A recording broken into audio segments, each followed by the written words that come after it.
실패했습니다. 대표팀은 전반 23분 이승원이 페널티킥 동점골을 터뜨리며 이탈리아와 1대1로 팽팽히 맞섰지만 후반 41분 파푼디에게 프리킥 결승골을 내주며 2대1로 졌습니다. 대표팀은 오는 12일 이스라엘과 3, 4위전을 치릅니다. 날씨입니다. 오늘은 전국에 가끔 구름이 많이 끼겠습니다. 강원 산지와 영남 내륙을 중심으로 늦은 오후부터 저녁 사이에 돌풍과 천둥 번개를 동반한 소나기가 내리는 곳이 있겠습니다. 내일은 중부지방은 대체로 흐리고 남부지방에는 가끔 구름이 많이 끼겠습니다. 수도권과 강원 영서, 충남에는 내일 오전부터, 또 강원 영동과 충북, 전북과 경북 북부에는 오후부터 비가 오겠습니다.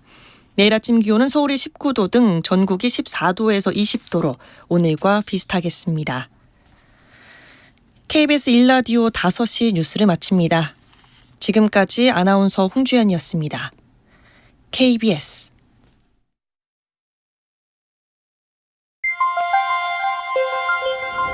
대한민국 중심 채널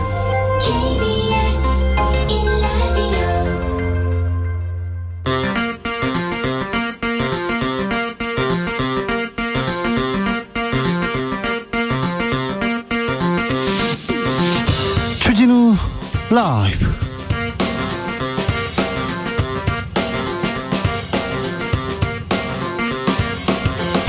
(2023년 6월 9일) 금요일입니다. 안녕하십니까, 주진우입니다.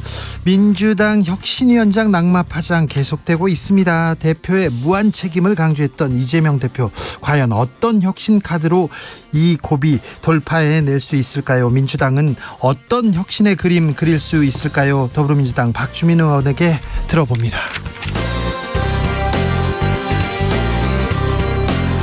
내일은 6월 10일 60민주항쟁 36번째 기념일입니다.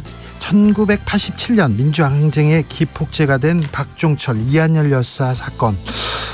그날의 함성 6.29 선언까지 이어지면서 이 땅의 자유와 민주주의를 심었습니다. 애국미남단에서 살펴봅니다. KBS TV 수신료 분리징수 둘러싼 논란 시작됐습니다. 정권이 바뀔 때마다 반복됐던 사안입니다. 그런데 왜 다시 이 문제 불거졌을까요? 그리고 이동관 방송통신위원장 지명할 건지, 지명에 대한 찬반 여론도 거셉니다. 언론 장악 아니냐 우려도 계속되는데요. 기자들의 수다에서 짚어봅니다. 나비처럼 날아 벌처럼 쏜다. 여기는 주진우 라이브입니다. 오늘도 자중차에 겸손하고 진정성 있게 여러분과 함께 하겠습니다. 과자 한 봉지에 7만 원, 이런 얘기가 예능 화면에 나와가지고 지역축제, 바가지 요금 이런 얘기 나왔는데 왜 그랬을까요?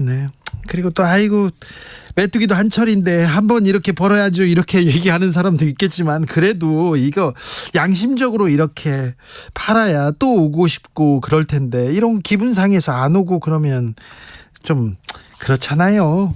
자, 오순도순 좋은 추억 쌓으려고 지역축제 간 건데요. 주진우 라이브에서 지금 축제 얘기를 좀 해보겠습니다. 날도 좋고 어디 가볼 만한 축제 있나요? 이렇게 물어보는데 곧 춘천 막국수 닭갈비 축제가 있답니다. 막국수 닭갈비, 좋죠. 싼 가격에 잘 먹을 수 있다고 하고요. 떡볶이 페스티벌이 있는데 17일 날 떡볶이 페스티벌. 우리나라 떡볶이의 대표적인 성지가 어디지? 대구랍니다. 대구에서 떡볶이 페스티벌 한답니다. 대구 떡볶이가 맛있다는 얘기는 사실 저는 처음 들어봤어요. 곤충 페스티벌이 17일 18일 열립니다. 곤충이, 우리나라에서 곤충이 많이 나오는데 집대성대 용인이랍니다. 이것도 잘 모르겠는데 지역축제 있는데요. 지역축제에 얽힌 추억 있으면 알려주세요. 이 축제 좋아요. 여기 좀 와주세요. 지역축제 관계자분들 이쪽으로 또 문자 보내셔서 자랑하시면 좋습니다. 문자는 샵 9730, 짧은 문자 50원, 긴 문자는 100원이고요. 콩으로 보내시면 무료입니다. 그럼 주진우 라이브 시작하겠습니다.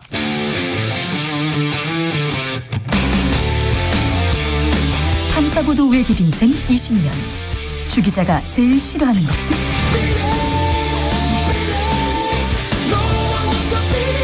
이 세상 세상에서 비리와 부리가 사라지는 그날까지 오늘도 흔들림 없이 주진우 라이브와 함께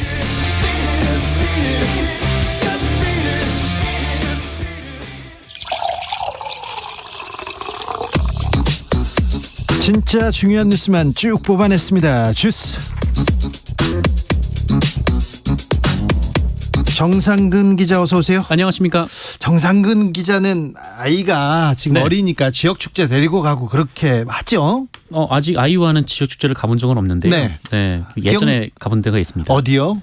서산의 이제 간월도에 네. 어리굴젓 축제. 아 그래요? 가면 네. 어리굴젓 많이 먹습니까? 너무 맛있습니다. 그래요? 네. 어리굴젓 정말 좋죠. 맛있습니다. 그런데 아이 가서 어리굴젓 먹어봐 그건 아닌 것 같아요. 아이와 어리굴젓은 먹을 수는 없어서요. 네, 아직 그렇죠. 데려가진 않았습니다. 어리굴젓 축제 그럼 맛있고 싸고 막 그렇습니까? 네, 괜찮았던 것 같습니다. 아 저 네. 어리굴젓은 좋아합니다. 아 참 어리굴젓 좋죠. 저는 지역 축제나 축제 한 번도 가본 적이 없어요. 축제가 정말요? 있으면 일부러 안 갑니다. 저는 사람들이 모인다고 하면 안 가고요. 어디 가서 뭐 옷을 사려고 해도 그거 인기템이에요, 유행이에요 그러잖아요. 그럼 바로 놓습니다. 네. 네, 지역 축제 가보고 싶습니다. 여러분이 여기 좀 가보세요, 이거 좋아요 얘기하시면 제가 좀 이렇게 말씀해 드릴게요. 자, 아무래도 국민들 먹고 살고 이렇게 즐기고 행복한 게 가장 중요해요. 정치권에서 먹고 사는 거 여기에 좀 신경 써주셨으면 좋겠어요. 경상수지 또 적자입니다. 네, 지난 4월 경상수지가 7억 9천만 달러, 약 1조 원 적자로 집계됐습니다. 경상수지는 지난 1월과 2월 11년 만에 2개월 연속 적자를 기록했는데요. 3월에 1억 6천만 달러 흑자를 기록했지만 한 달 만에 다시 적자로 전환됐습니다. 다시 좋아지나 했다가 다시 적자예요. 네, 올해 들어 4월까지 경상수지는 53억 7천만 달러 적자인데요. 지난해 같은 기간 150억 1천만 달러 흑자와 비교하면 203억 8천만 달러나 줄어들었습니다. 특히 수출이 1년 전보다 16.8% 99억 달러 정도 줄었는데요. 8개월 연속 감소입니다. 반도체 수출 걱정이고요. 중국 수출 더 걱정입니다. 네, 반도체가 역시 40% 넘게 줄면서 부진을 면치 못했고요. 지역별로는 중국 수출이 26.5% 감소했습니다. 그런데 동남아 대상 수출도 29.1%나 줄었습니다. 아이고, 국민들 먹고 사는 문제보다 더 중요한 게 어디 있습니까? 정치권에서 여기에 대해서 좀 머리를 좀 모아줘야 됩니다. 정치권 다 좋아요. 그런데 좀 경제 살리기, 민생 살리기에 좀 나서 주십시오. 경찰은 근데 계속 압수수색 중이네요. 네, 지난달 31일 민주노총 건설노조의 1박 2일 집회에 대해 수사 중인 경찰은 오늘 오전 건설노조를 압수수색했습니다. 앞서 건설노조는 분신한 간부 고 양회동 씨 장례 절차가 끝나기 전까지 경찰에 출석하지 않겠다라고 밝힌 바 있는데요. 하루 만에 경찰이 건설노조 사무실에 들어갔습니다. 검찰은 민주노총 간부들 기소했습니다. 네, 수원지검 안산지청은 강요와 업무방해 등의 혐의로 민주노총 모 건설지부 수석지부장 등 3명을 구속 기소하고 이에 가담한 간부를 불구속 기소했습니다. 이들은 지난해 10월 경기도 안산시의 한 아파트 재건축 공사 현장을 점거했는데요. 검찰은 이들이 건설사를 상대로 노조원 30명 채용을 강요했다라고 봤습니다. 불법 집회, 네, 엄벌하겠다. 알겠는데 이렇게 왜 그 사람들이 이렇게 길거리에 나와서 외치고 있을까? 그런 얘기도 좀 들어야 되는데 계속해서 노조에 대해서는 강경 일변도입니다. 그나저나 어제 기관시설입니다. KBS 본관에 진입한 보수단체, 여기에 대해서도 경찰이 좀 수사에 나서야 되는데 그런 소식은 좀 볼 수가 없습니다. 왜 그럴까요? 지켜보겠습니다. 압수수색 얘기 나오는지 살펴보겠습니다. 선관위 부정채용, 이거 계속해서 비판받고 있습니다. 비판받아 마땅합니다. 그런데 선관위원장 오늘 입장을 밝혔습니다. 네, 노태학 중앙선거관리위원장은 오늘 기자들과 만난 자리에서 최근 논란이 된 선관위 간부 자녀 특혜 채용 의혹에 대해 무한한 책임감을 느끼고 있다라면서도 네. 지금 당장 그만두는 것이 능사인지 위원장에서 사퇴하는 것이 책임 있는 자세인지 고민하고 있다라고 말했습니다. 노태학 위원장은 자리에 연연하지 않는다라면서도 당장 시급한 문제를 해결하는 것이 책임 있는 자세라고 했고요. 감사원 감사 수용 여부에 대해서는 이 부분 수용도 하나의 제안으로 같이 논의하겠다라며 가능성을 열어놨습니다. 선관위 감사를 두고는 의견이 엇갈립니다. 네, 어제 국민의힘과 민주당은 선관위 국정조사와 후쿠시마 오염수 청문회 개최에 합의했는데요. 오늘 윤재욱 국민의힘 원내대표는 이 선관위 국정조사 시기는 감사원 감사 이후라고 밝혔습니다.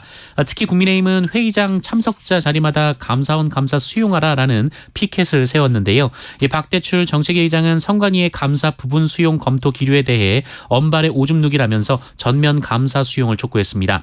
반면 민주당 박광원 원내대표는 감사원이 선관위 감사를 계속 주장하면 민주당은 감사원에 대한 국정조사를 추진하겠다라고 말했습니다. 박광원 원내대표는 헌법과 법률 어디를 봐도 선관위는 이 감사원 직무감찰 대상에 포함되지 않는다라면서 지난 1년간 독립성, 중립성을 버리고 정치감사에 나선 감사원이 감사 대상이 돼야 한다라고 주장했습니다. 선관위 불법 채용 이거 명백한 불법이고 이거 잘못입니다. 이거 뿌리 뽑아야 됩니다. 공정과 상식을 위해서도 이런 일이 없도록 이렇게 발본색원해야 되는데 이 문제를 놓고도 여와 야는 이렇게 다르군요. 감사원이 가야 된다. 감사원이 하면 정치감사다. 이렇게 얘기하고 있는데 여러분께서는 어떻게 보고 계신지 이 불법 채용 제대로 이렇게 파헤칠 수는 있을지 지켜보시죠. 어제 이재명 민주당 대표와 싱하이밍 주한 중국 대사가 만났습니다. 네, 이재명 민주당 대표가 어제 저녁 중국 대사관을 방문해 싱하이밍 주한 중국 대사를 만났습니다. 이 자리에서 싱하이밍 대사는 A4 5장 분량의 원고를 꺼내들어서 15분간 윤석열 정부의 외교 정책을 비판했습니다. 이날 만남은 싱하이밍 대사 측의 초청으로 이루어진 것으로 알려졌습니다. 싱하이밍 대사는 중한 관계를 잘 발전시키려 했는데 많은 어려움에 부딪혔고 그 책임은 중국에 있지 않다라면서 우리가 한국의 핵심 관심사항을 존중하는 동시에 한국도 중국의 핵심 관심사항을 존중해달라라고 말했습니다. 네. 또한 대중무역 적자 확대를 두고 일각에서 탈중국화 추진을 시도한 것이 주요한 원인이라 생각한다라는 말을 했고요. 또 한미일 동맹을 염두에 둔 듯 한국이 중국과의 관계를 처리할 때 외부 요소의 방해에서 벗어나줬으면 대단히 고맙겠다라고 말했습니다. 네. 또한 미국이 승리할 것이고 중국이 패배할 것이라는 베팅은 분명히 잘못된 판단이라고 말하기도 했습니다. 아울러 일본의 후쿠시마 오염수 방류에 대해서는 이 태평양을 자신의 집 하수도로 삼고 있다라면서 중국은 결연히 반대하고 한국과 잘 협력할 것이라고 말했습니다. 미국이 승리할 것이고 중국이 패배할 것이라는 베팅은 분명히 잘못된 판단. 우리 정부의 외교 정책을 눈앞에서 지금 비판했습니다. 야당 대표를 불러놓고 이렇게 정치 개입이다 이렇게 얘기도 나오는데 정부 여당은 격하게 반발합니다. 김기현 국민의힘 대표는 싱하이밍 대사가 내정 간섭을 했고 심각한 외교 결례를 저질렀다며 강력한 유감을 표명한다라고 항의했습니다. 또한 이재명 대표를 향해 구한말 수구 봉건 4대부가 연상된다라며 중국 꼭두각시라고 주장하기도 했습니다. 이 조태용 대통령실 외교안보 수석은 오늘 외교 관련 학술 회의에 참석해서 누가 우리의 생존과 안보를 위협하는 적인지 그 적에 대항해 우리 편에 서줄 나라인지 분명한 인식을 가져야 한다라며 자유연대가 우리 외교 안보의 방향성이라고 말했습니다. 자, 중국 단체 관광객이 좀 와야 될 것 같아요. 한한령도 좀 풀어야 될 것 같고요. 중국과의 경제협력 복원해야 됩니다. 그래야 대중무역 우리 무역 수지 얘기할 수 있습니다.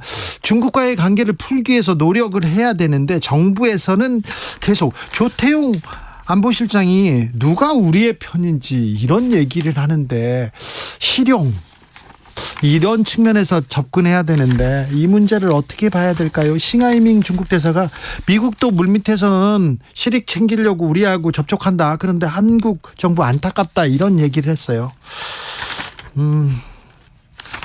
자, 이 문제는 중국과 어떻게 지낼 것인지는 두고두고 우리가 풀어야 될 숙제입니다. 자, 야당은 가서 만났습니다. 여당은 어떤 안을 들고 나올지 지켜보시죠.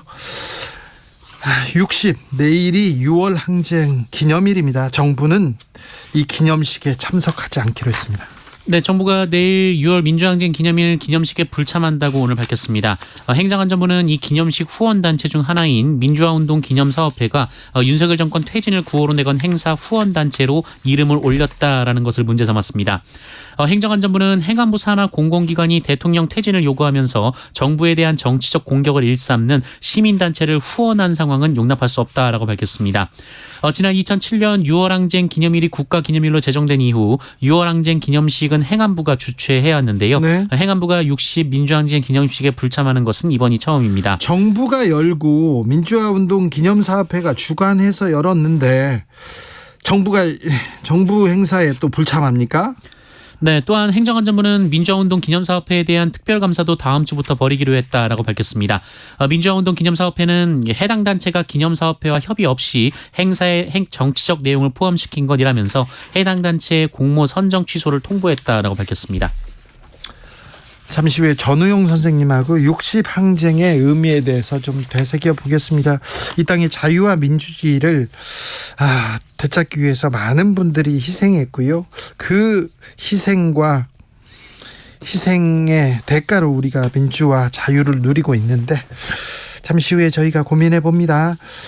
호남 출신 40대 인사 국민의힘 신임 최고위원에 뽑혔습니다. 네, 태영호 국민의힘 최고위원 후임으로 김가람 후보가 선출됐습니다. 네. 김가람 최고위원은 전국위원회 보궐선거를 통해서 381표를 얻었는데요. 함께 경쟁했던 이종배 서울시 의원은 135표를 얻었습니다.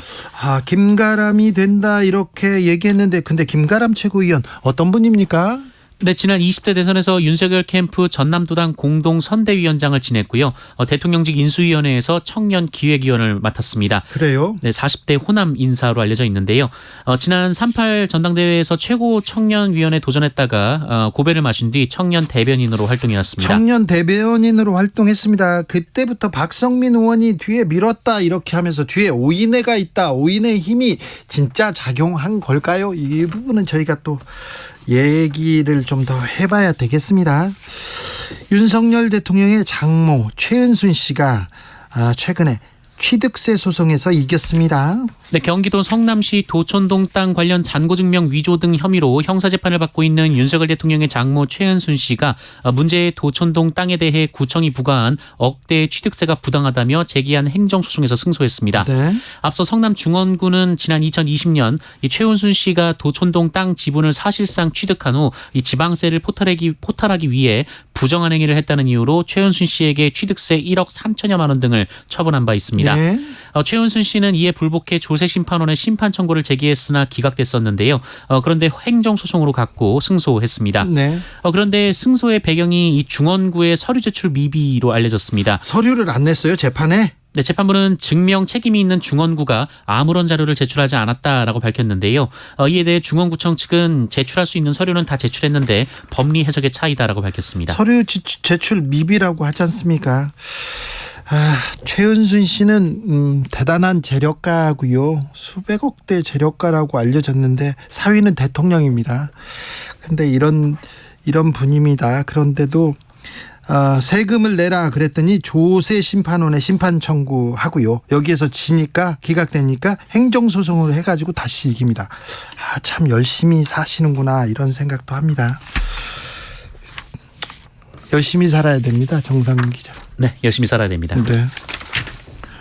우리 왜 열심히 잘 안 사는 것 같아? 왠지 열심히 안 사는 것 같은 기분이 드네요. 그렇죠. 네. 열심히 사시는군요. 지난달에 또 이 사건이 있었어요. 부산 여성 폭행 사건 가해자 있지 않습니까? 돌려차기 남이라고 이렇게 불리는 이 사람이 지난달에 주거 침입으로 벌금형을 받았어요. 그러니까 이 사람이 범죄를 저지를 가능성이 큰지 알고 있었어요. 네, 부산에서 일면식도 없는 여성을 무차별 폭행한 이른바 돌려차기 사건 가해자가 범행 2달 전 이 주거 침입 혐의로 벌금형을 선고받은 사실이 알려졌습니다. 이 가해자는 현재 1심에서 징역 12년을 선고받고 복역 중인데요. 이 사건이 벌어지기 2달여 전인 지난해 3월 지인과 함께 어쩌다 들어가게 된 피해자 집 비밀번호를 기억하고 있다가 침입했다고 합니다. 어쩌다가 어떻게 남의 집 비밀번호를 알아요? 이거 말이 안 되는데요. 네, 이 가해자는 공동 주거 침입 혐의로 징역 2년을 선고받았었고 지난해 3월 3일에 출소를 했는데 출소한 지 불과 9일 만에 같은 범행을 저지른 상황이었다라고 그런데 합니다. 어떻게 벌금형이죠? 법이 왜 이 돌려차기 이런 사람한테는 이렇게 이게 법이 이렇게 따뜻해서야 그때만 잘 처벌했으면 벌금형이 이 사람 전과가 있잖아요. 그런데도 벌금형으로. 그래서 죄를 키운 거 아닌가. 판사님들 좀 그 부분에 대해서도 좀 생각해 봐야 됩니다. 드라마 더 글로리하고 거의 비슷한 그렇게 비슷하고 악랄한 학교 폭력 사건이 또 발생했습니다.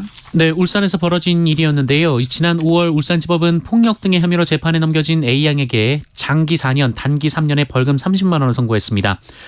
상당히 잔혹한 사건이었는데요. 이 중학교 3학년이던 A양과 친구 10여 명은 지난 2021년 이 중학교 2학년이었던 B양을 불러냈습니다. 이 자신의 뒷담화를 했다는 이유였는데 네. 이후 A양은 B양의 뺨을 때리고 담뱃재를 머리에 털었고요. 옷을 벗어 옥상 밖으로 던지고 옥상에서 밀겠다고 위협했으며 라이터 불로 머리카락을 태웠다고 합니다. 아이고. A양의 타겟은 B양뿐이 아니었는데요. 2022년 이 또 다른 중학교 2학년생인 C양을 모텔방으로 데려가서 폭행하고 속옷만 입은 채 영상을 촬영한 뒤 이를 유포했습니다. 심지어 재판을 받는 중에 이런 폭행을 저질렀다고 하는데요. 재판부는 범행 수법이 잔혹하고 타인의 인격에 대한 기본적인 존중 태도마저 결여돼 있다라면서 청소년인 A양을 법정 구속했습니다. 네. 끔찍하네요. 이 피해자들의 이 피해가 상처가 평생 가는데 그 흉터는 평생 가는데 네. 죄에 상응하는 형의 선고가 필요하다고 구속했습니다. 네. 올해 봄 역대급으로 덥다 이런 생각이 들었는데 진짜로 더운 봄이었다고요? 네, 기상청 기후분석 결과에 따르면 올해 봄 날씨는 기상 관측망을 확충한 1973년 이후 가장 더웠다고 합니다. 지난 봄 전국 평균 기온이 평년보다 1.6도나 높은 13.5도를 기록했는데요. 특히 3월 기온은 평년보다 3.3도나 높은 9.4도를 기록했다고 합니다. 3월은 유라시아 대륙에 이 따뜻한 공기가 유입되고 햇볕의 영향을 많이 받았다고 하고요. 네. 4월은 동남아를 덮친 이른바 괴물 열파가 우리나라 기온까지 끌어올렸다고 합니다. 동남아도 덮쳤지만 전 세계를 덮친 것 같습니다. 지구촌 곳곳이 산불로 몸살을 앓고 있는데요. 기후 변화로 인한 기온 상승 탓이라고 합니다. 미 캘리포니아는 올 봄에만 400건이 넘는 산불이 났고요. 지금 캐나다에서 큰 산불이 나가지고 한 달 새에 한국 면적의 40%에 달하는 땅이 잿더미로 변했습니다. 멀리 있는 일이다. 우리하고는 상관없는 일이다. 이렇게 생각할 게 아니라요. 그 대기질이 크게 나빠져서 우리한테도 나쁜 영향이 옵니다. 호흡기 장애로 옵니다. 그래서 뜨거운 지금 지구가 열나고 있는데 우리가 지구를 어떻게 시킬 건지, 지구 아프지 않게 어떻게 할 건지 우리가 노력해야 되는데 이 부분에 대해서도 계속 고민하겠습니다. 김은중 감독이 이끄는 20세 이하 대표팀 사실상 결승전이었는데 오늘 이탈리아에게 석패했습니다. 네, 김은중 감독이 이끄는 우리 20세 이하 축구대표팀 4강전에서 이탈리아를 만났는데요. 오늘 오전 끝난 경기에서 2대1로 졌습니다. 전반 14분 이탈리아의 카사데이 선수가 골을 넣었는데요. 불과 9분 만에 이승원 선수가 페널티킥으로 동점골을 터뜨렸고 이후 1대1의 팽팽한 경기가 이어졌습니다만 후반 종료를 얼마 안 남기고 파푼디 선수에게 결승골을 허용했습니다. 이로써 결승전은 우루과이 대 이탈리아, 남미와 유럽의 대결이 됐고요. 우리나라는 이스라엘과 12일 새벽 2시 30분 3, 4위전을 치르게 됩니다. 자, 우리 청년들 너무 자랑스럽더라고요. 그동안은 참 사실 유럽의 강호하고 이렇게 싸울 때 우리가 반칙도 더 많이 하고 우리가 더 뭐라고 해야 되나 겨우겨우 이렇게 게임을 이렇게 진행했는데 이번에는 보면 이탈리아 선수들이 우리 선수들한테 반칙하느라고 우리 선수들 막으려고 굉장히 고생하는 걸 보고 참 우리 청년들은 세계에 내놔도 이렇게 당당하게 졸지 않고 이렇게 멋지게 우리 플레이를 하기 시작했다. 참 지난번에는 준우승, 이번 대회에서는 4강, 아마 3위는 할 겁니다. 3위는 할 건데 대단하다 이런 생각했습니다. 좋은 뉴스 들어가가지고요. 기분이 좋습니다. 주스 정상근 기자 함께했습니다. 감사합니다. 고맙습니다. 지역축제 어디까지 가보셨어요? 0147님께서 10수년 전 여의도 옥상에서 본 여의도 불꽃축제 잊을 수가 없습니다. 운 좋게 좋은 위치에서 한가하게 구경할 수 있었답니다. 가을에 열리죠. 8891님 4월에 고창 보리축제 있고요. 5월에는 태안의 수국축제 다녀왔습니다. 축제를 많이 다녀오셨군요. 5145님 벌교에 꼬막전 먹으러 왔습니다. 맛도 좋고 무엇보다 막걸리가 무한리필이라서 좋습니다. 지역축제는 아니지만 너무 좋네요. 벌교 꼬막 아이고 좋지요. 지금 꼬막철인가요? 꼬막은요 겨울에 먹어도 좋고 여름에 먹어도 좋고 언제나 맛있죠. 네, 음주는 적당히 부탁드리겠습니다. 7701님, 여기는 충북 영동입니다. 과일의 성지 영동은 포도축제, 와인축제, 꽃감축제 열리고 있습니다. 네. 아, 그렇군요. 4831님, 제 고향 충남 논산에 재미있는 축제, 딸기 축제가 있고요.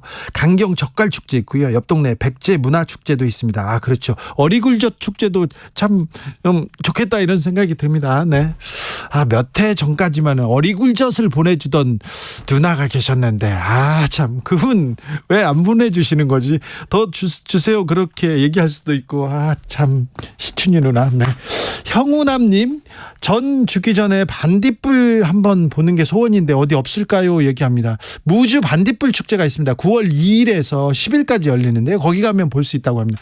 지난해 저도 제주도에 가서 반딧불이 한번 봤어요. 오랜만에 봤는데, 아, 신기하고 참 묘하더군요. 네. 5145님, 인생을 숙제가 아닌 축제처럼 보내세요. 얘기합니다. 그래요. 네.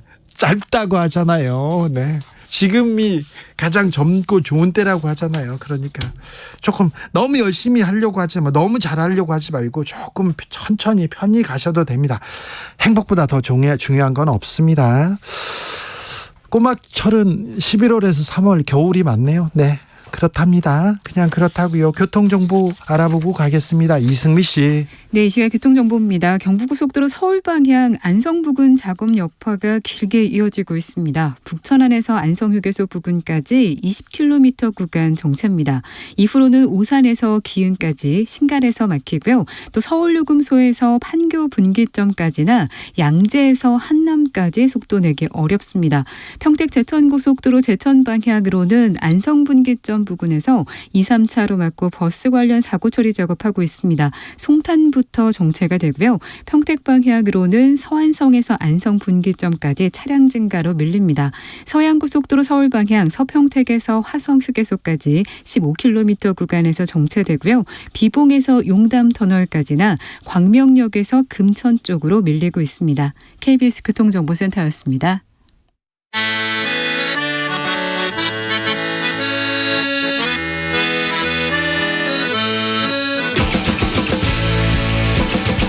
역사를 잊은 민족에게 미래는 없다. 역사에서 배우고 미래를 열어가겠습니다. 애국심으로 미래를 여는 남자들, 애국미남단.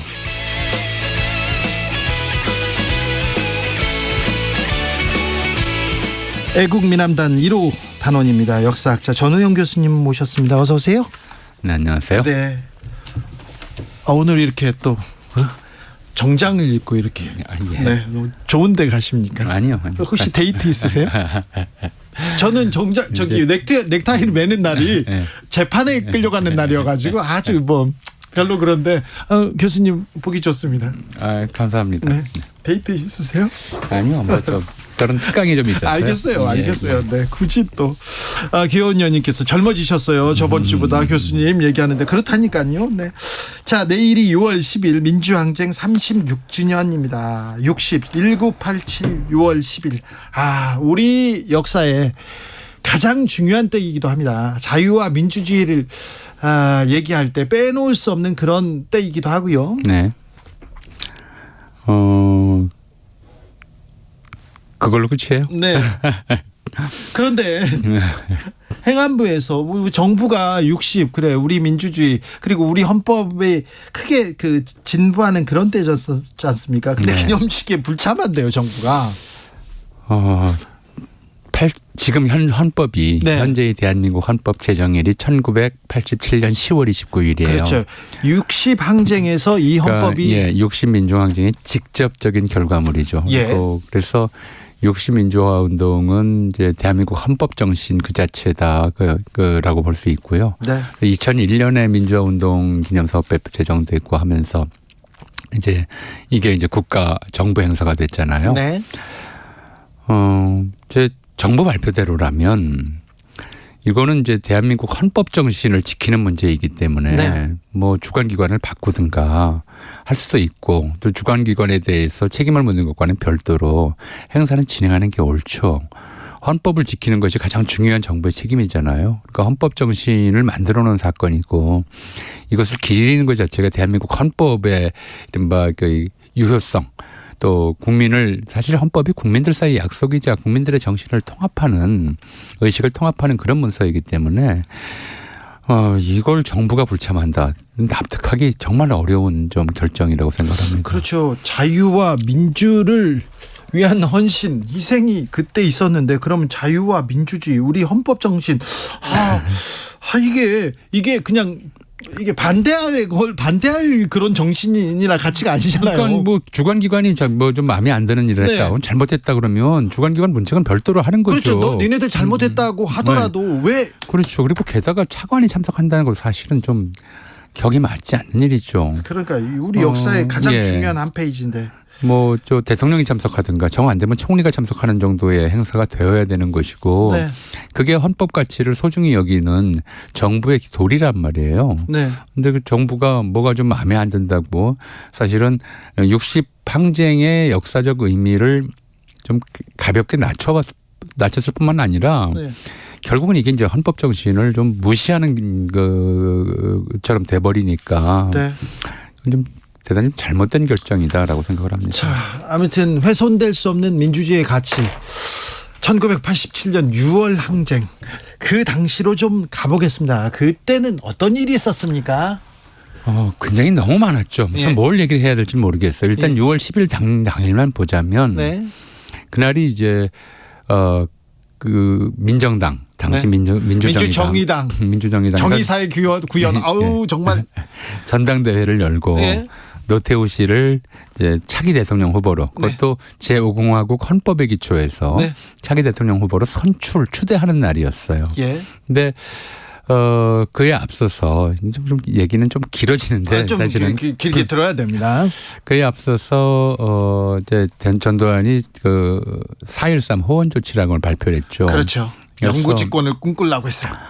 그 4.13 호원 조치에 반대하는 이제 시민사회 단체들 또 야당들 이렇게 모여서 호원 철폐 운동을 하고 있었고요. 그보다 또 전에 박종철 고문치사 사건이 있었거든요. 이런 것들이 결합되어서 이제 민정당의 전당대회를 인정할 수 없다. 이 현행 헌법으로 다음 대통령 선거를 치를 수 없다라고 당시 이제 50 헌법으로 해서 그날에 맞춰서 6월 10일에 맞춰서 호원철폐 독재타도 범국민대회를 열기로 했던 것이죠. 네. 그럼 범국민대회는 경찰의 아주 폭력적인 네. 이제 진압으로 무산되긴 했습니다만은 그날 이제 학생들 또 시민들 네. 전부 이제 거리로 나와서 최루탄인가 자욱한 가운데 호원철폐 독재타도를 외쳤고 또 이 시민대회의 날 자동차 경제 굴리기 또 아파트 소등하기 이런 데 동참하는 사람들이 굉장히 많아서 예. 이게 50 정권을 무너뜨리는 결정적인 계기가 되었고 나아가서 이제 현재의 헌법, 그러니까 민주주의 헌법을 만드는 기초가 된 거죠. 예. 만약에 그때 1987년에 우리 국민들이 분연이 일어나지 않았다면 터키나 아니면 중국이나 러시아의 정치 상황을 우리가 보고 있어야 될 거예요. 그렇죠. 굉장히 어려웠겠죠. 네. 그리고 이제 독재 체제가 이렇게 지속이 되면 네. 많은 분이 그런 얘기들을 해요. 제가 전두환이 독재를 했지만 그 당시에 경제가 성장하지 않았느냐고 네. 그런 얘기를 많이 하는데 그러면서 심지어는 이제 원인과 결과를 좀 전도시켜서 네. 우리나라는 독재를 해야 경제가 성장한다고 하는 네. 이제 터무니없는 이야기를 하시는 분들이 진짜 많은데 무식한 소리죠. 1970년대 80년대는요 전 세계 경제가 다 호황을 구가하던 그런 네, 때였어요. 그런 상황에서 이제 독재 체제라고 하는 것이 바로 경제의 자율성과 활력, 창의성을 완전히 좀 짓누르는 체제인데다가 네. 부정부패가 만연하는 체제였기 때문에 네. 기업 하나가 뭐 대통령 말 한마디로 공중분해되던 그런 상황이었잖아요. 네. 그런 상황이었기 때문에 경제나 뭐 이런 사회 전체가 한국이 그렇게 발전할 수 없었다고 보는 게 맞겠죠. 그렇죠. 예, 그래서 한국의 현대 발전을 이끈 결정적인 네. 계기이기도 했다. 이제 이렇게 말씀드려도 되겠는데. 네. 과거에 뭐 어떤 일이 있었지 잘 모르겠다 이러신 분들이 있으면요. 영화 1987 보시면 어느 정도 그때 이런 일이 있었구나 이렇게 네. 볼 수 있습니다. 이한열, 박종철 얘기를 안 하고 넘어갈 수 없죠. 예, 근데 그걸 좀 앞서서 좀 시간을 당겨 볼게요. 예. 사실은 87년 1월에 이제 박종철 이제 열사가 남영동 대공분실에서 네. 고문당하다가 사망한 사건이 네. 이제 직접적인 도화선이 되었다고 보통 얘기를 하지만 조금 더 거슬러 올라가야 될 것 같아요. 네. 저는 얘기를 좀 85년으로 거슬러 올라갈게요.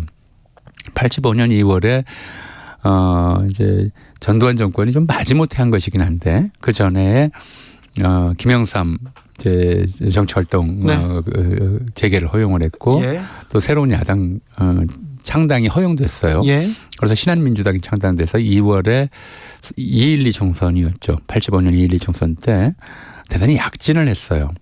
그러니까 뭐 민정당이 있었고 네. 당시 신한민주당이 있었고 민주한국당이 있었는데 이 야당 두 당을 합친 득표율이 거의 50%가 되고 민정당보다 훨씬 높았죠. 예. 그러니까 전두환 정권에 대한 국민의 이제 반감이 표시된 건데, 근데 이 2.12 총선 다음 달에 러시아에서 무슨 일이 일어나냐면 고르바초프가 서기장이 돼요. 예.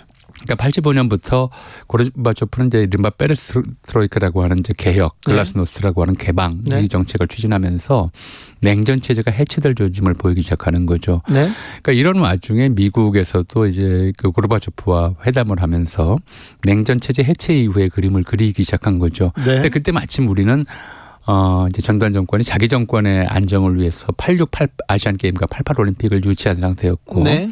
그 전에 두 차례 올림픽, 그러니까 80년 이제 모스크바 올림픽, 84년 LA 올림픽이 전부 반쪽짜리 올림픽으로 치러졌어요. 80년 모스크바 올림픽에서는 민주진영, 자유진영에서 보이콧했고요. 84년 LA 올림픽에서는 또 예, 동부 소련 진영, 동부 지역이 다 보이콧을 해서 네. 반쪽짜리 올림픽이었는데 냉전 체제가 해체되는 과정에서 이 네. 두 이제 88 올림픽을 일종의 좀 통합적 올림픽으로 치러야 되겠다는 것이 이제 미국 쪽의 생각이자 당시 유럽의 생각이었던 거죠. 그렇네요. 이런 상황에서 85년부터 미국 쪽에서 좀 그러니까 한국의 정치 안정이 네. 아시안 게임과 올림픽을 성공적으로 치르는데 대단히 중요하고 네. 특히 한국에서 독재와 인권 유린이 계속된다면 네. 이건 좀 어려워지겠다. 특히 유럽에서도 뭐 올림픽 보이콧 운동들이 벌어지고 있었거든요. 그렇죠. 그러면서 그때부터 좀 전국이 많이 변해요. 그래서 이제 2.12 총선 1주년이 되는 86년 2월부터 예. 신한민주당에서 개헌 운동을 시작하죠. 예. 개헌 추진 운동을 벌이고 특히 그런 과정에서 1986년 5.3 인천 사태라고 하는 이건 일종의 당시 이제 나중에 좀 밝혀진 겁니다만은 정부에서 사법경찰들을 투입해서 일부러 이제 시위를 하도록 과격해지도록 이제 예. 선동한 그 증거들이 나왔었는데요. 예. 그런 이제 일들이 좀 치열하게, 그러니까 개헌을 요구하는 이제 범민주 세력하고 이제 군사독재 체제를 유지하고자 하는 전두환 정권 사이의 싸움이 계속 치열해지고 있었던 상황인데, 네. 근데 그 86년 됐단 말이에요. 네. 그러니까 86년이 되니까 그러니까 이 문제들을 계속 이제 그 민주화 운동 진영을 좌경, 용공, 그 과격, 극단 그렇죠. 이렇게 몰아가기 위해서 굉장히 좀 심한 일들이 벌어져요. 네. 그러니까 예컨대 뭐 민주화 운동하던 학생이 갑자기 시신으로 발견되는 사례들이 나오고 네. 또 뭐 85년 이미 9월입니다만 김근택 당시 민청년 의장에 대한 저 고문이 나오고 네. 또 86년 뭐 그 가을에는 이제 부천사 성고문 사건이 터지고, 그러니까 사람들이 다 알았죠. 네. 이 정부가 고문하고 그러다가 사람 죽이면은 네. 변사체 처리하고 군대에서도 의문사 사건 자꾸 나오고 굉장히 폭력적이고 살인적인 그 일들이 벌어지고 폭력 있었거든요. 살인이 즐비했습니다. 그리고는 뭐 빨갱이다, 간첩이다, 용공 세력이다, 뭐 이런 얘기 했었잖아요. 죽은 사람이 어떻게 대답을 하겠어요. 그러니까요. 그러니까 이런 일들이 계속 반복되는 상황에서 이제 분노라든가 이 정권에 대한 이제 분노에다가 좀 인간적인 좀 분노죠. 이런 것들이 고조됐던 상황에서 박종철 고문치사 사건이 터진 거란 말이에요. 예. 그러니까 당장 이제 그 다음 날 책상을 탁 치니 억하고 죽었다 했을 때 아무도 안 믿었어. 믿을 수가 없죠. 아, 그러니까요. 이게 무슨 뭐 심지어 그 전에 김성수라고 네. 서울대 1학년이었었는데 부산 매립지 앞바다에서 낚시꾼에 의해서 시신이 발견됐는데 네. 허리에 돌이 매달린 상태였어요. 누가 봐도 이건 허리에 돌을 매달아서 죽인 다음에 빠뜨렸든지 빠뜨려 죽인 건데 네. 경찰 발표는 뭐냐면 성적 비관 자살이라고 그랬다고. 성적을 비관해가지고 허리에다 돌을 매달고 바다로 뛰어들었다고 경찰이 발표하는 그런 상황인데 그걸 누가 믿겠어요. 네. 심지어 부천사 성고문 사건 때 이제 검찰의 발표는 뭐였냐면 이게 성조차 혁명의 도구로 이용하는 좌경 용공 세력이다. 이런 식으로 발표를 했단 말이에요. 그때 보수 언론이 다 그렇게 썼어요. 전부 거짓말로 발표를 하는데 거짓말을 그대로 받아쓰고요. 탁친이 역하고 죽었다라고 하는 말을 누가 믿겠어요. 예. 그리고 이제 그런데도 이게 드러난 것은 당시 부검 의사가 이거는 고문에 의한 살이다. 물고문 흔적을 발견했다고 사실대로 이야기를 네. 했고 이런 것들 때문에 거기서도 양심의 꽃이 있었습니다. 예, 밝혀지긴 했단 말이에요. 그런데 또 경찰은 경찰과 검찰까지도 마찬가지죠. 예. 경찰은 또 이걸 이마저 조작을 해서 예. 이제 진짜 고문 경찰들은 빼돌리고 예. 좀 그 고문에 가담하지 않았다는 사람들한테 이제 니들이 죄를 대신 뒤집어 써라 해서 범인으로 발표하고 예. 두 사람을 구속해서 영등포 교도소에 수감했었죠. 예. 근데 이게 그리고 이제 이런 상황에서 뭐 박정철을 살려내라, 뭐 고문 이제 정권 사과하라 하는 요구들이 높아지는 것들하고 높아지는 와중에 이제 전두환이 그때까지 진행되어 왔던 개헌 요구를 엄금하고 중단시키고 예. 이제 4월 13일에 이 헌법으로 다음 선거를 치른다고 이제 얘기를 하고 이 헌법을 부정하는 세력을 엄단하겠다라고 발표를 하죠. 그래서 4.13 후원 조치 철회와 이제 박정철을 살려내라. 네. 고문살인 정권 규탄 이 결합되면서 4월 이후 계속 이제 시민사회 운동이 고조되는 상황이었어요. 그러다가 철폐 독재타도 계속 외치기 시작합니다. 부글부글 끓기 시작합니다. 그렇죠. 계속 이제 3, 4월 계속 그렇게 이제 4월 이후에 4월 가는데 5월 18일 날 그러니까 이제 광주 5.18 뭐 7주년이죠. 네. 5월 18일 날 이제 천주교 정의구현 사재단에서 이 사건마저도 네. 박정철 고문치사 사건의 진범이 조작되었다라고 하는 5.18 이제 7주년 기념 미사 이후에 네. 발표를 합니다. 그렇죠. 이게 이제 굉장히 충격적이었죠. 네. 그것까지 속이냐 하는 건데 이 경과도 좀 그래요. 당시 5.3 인천 사태 86년 5월 3일 날에 네. 이제 개헌 뭐 현판식과 관련해서 벌어졌던 이제 대규모 시위 사건인데 네. 그 배후 주동 혐의로 예. 당시 민통년 사무처장이었던 이부영 씨가 구속돼서 영등포 교도소에 있었어요. 예. 영등포 구치소 교도소에 있었고 그 교도소에 이제 처음으로 네. 박정철 고문치사 주범으로 알려졌던 조한경, 강진규 두 사람이 이제 수감됐죠. 경찰인데 고문 조작의 모든 것을 뒤집어쓰고 말단 경찰 둘이 예. 구속됩니다. 구속됐거든요. 네. 그 사람들이 이제 그래서 이부영 씨가 그랬대요. 사람을 어떻게 고문해서 죽일 수 있느냐고 막 큰 소리로 이제 거기서 야단도 치고 그랬는데도 이 밤이 되면 이 사람 중에 한 사람은 뭐 성경을 읊으면서 찬송가를 부르고 한 사람은 막 자꾸 후느껴 울고 이런다는 게 알려진 거죠. 그리고 그 내용을 이제 영등포 교도소의 한 네. 보안계장이 예. 이부영 씨한테 알려준 거죠. 저 사람들을 가짜로 이제 뒤집어 쓴 거고 예. 돈 받기로 하고 이렇게 이제 뒤집어 쓴 거다라는 사실을 알려주고 그래서 그거를 이부영 씨가 좀 그 교도관의 협조를 받아서 네. 편지로 써서 밖으로 전달한 거죠. 함세웅 신부님. 그게 김정남 씨한테 전달이 됐고 네. 김정남 씨가 그걸 다시 함세웅 신부한테 줬는데 네. 얘기는 좀 달라요. 그러니까 뭐 우리 주진우 기자는 이제 함세웅 신부하고 악마 기자 정의사제란 책까지 냈으니까 워낙 잘 아시겠지만 저는 거기 교도관 뭐 이부영, 김정남 선배 모든 사람을 잘 알죠. 그러니까요. 네. 그래서 그렇게 해서 원래는 처음에는 이제 이 신민당 의원들한테 이렇게 전달해 줬대요. 네, 맞습니다. 신민당 의원한테 네. 전달해 줬는데 나 이거 무서워서 못하겠다. 그렇죠. 아유, 그때는 아니 면책 특권이 있는 국회에서조차도 네, 안 무서워서 된다고. 못하겠다 이거 이렇게 발을 빼는 언론사에도 바람에. 보냈는데 안 됐습니다. 네, 언론사에도 안 되고 예. 국회에도 안 되고 하니까 마지막에 믿을 때가 이제 사재단밖에 없다 해서 예. 함세웅 신부한테 가져다 줬고 네. 함세웅 신부는 당시에 이제 성당 내 다른 직책을 맡고 있었기 때문에 홍보국장인가 맡고 계셨기 때문에 네. 본인이 못하겠다고 해서 본인이 하기보다는 이제 다른 신부님한테 김승훈 신부한테 읽으라고 했죠. 이거 좀 신부님이 읽으십시오. 근데 마침 그 신부님 어머니가 그 자리에 있었대요. 네.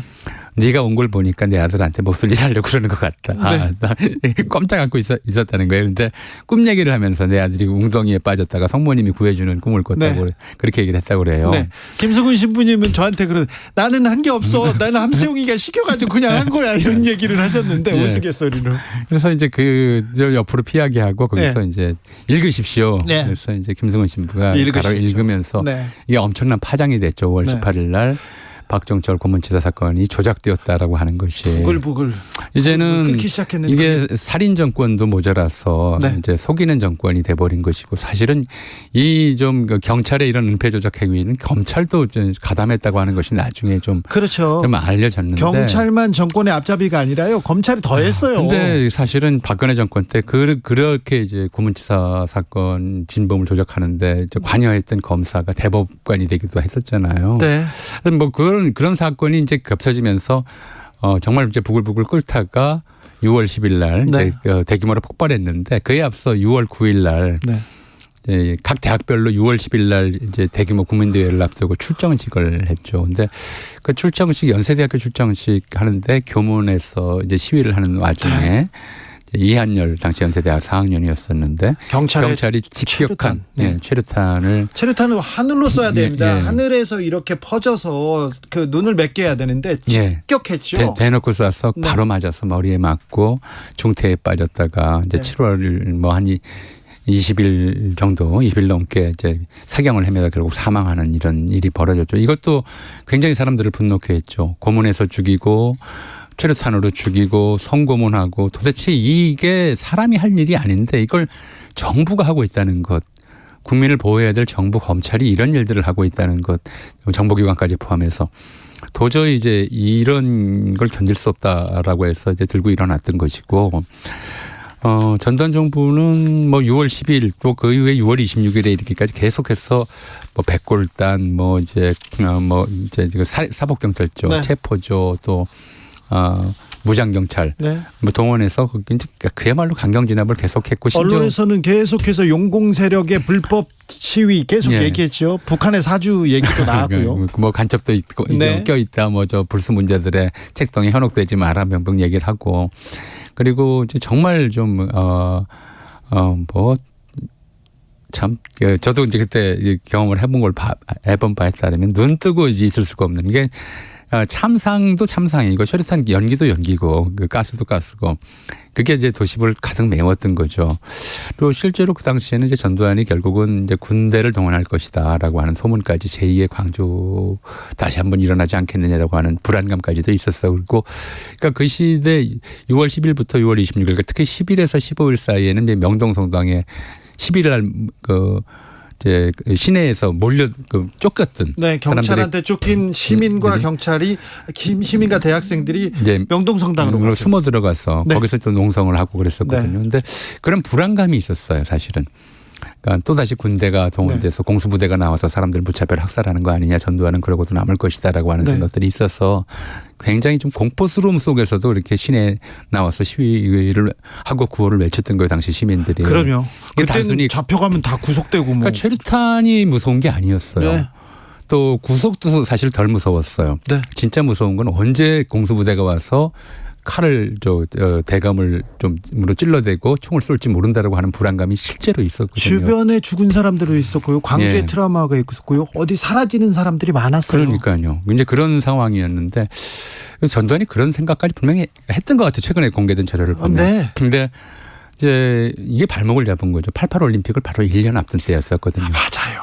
88 올림픽을 1년 앞둔 때였고 당시 이제 고르바초프의 개혁 개방 또 중국도 개혁 개방에 이제 시작했던 무렵이고 여러분 냉전 체제가 해체되는 조짐이 분명하게 드러나고 있었고 곧 바로 해체가 됐죠. 네. 그런 상황에서 미국 쪽에서는 이제 이게 88 올림픽 마저 이렇게 돼서는 안 된다. 그리고 냉전 체제 해체될 텐데 네. 좀 민주화의 징표가 좀 있어야 된다.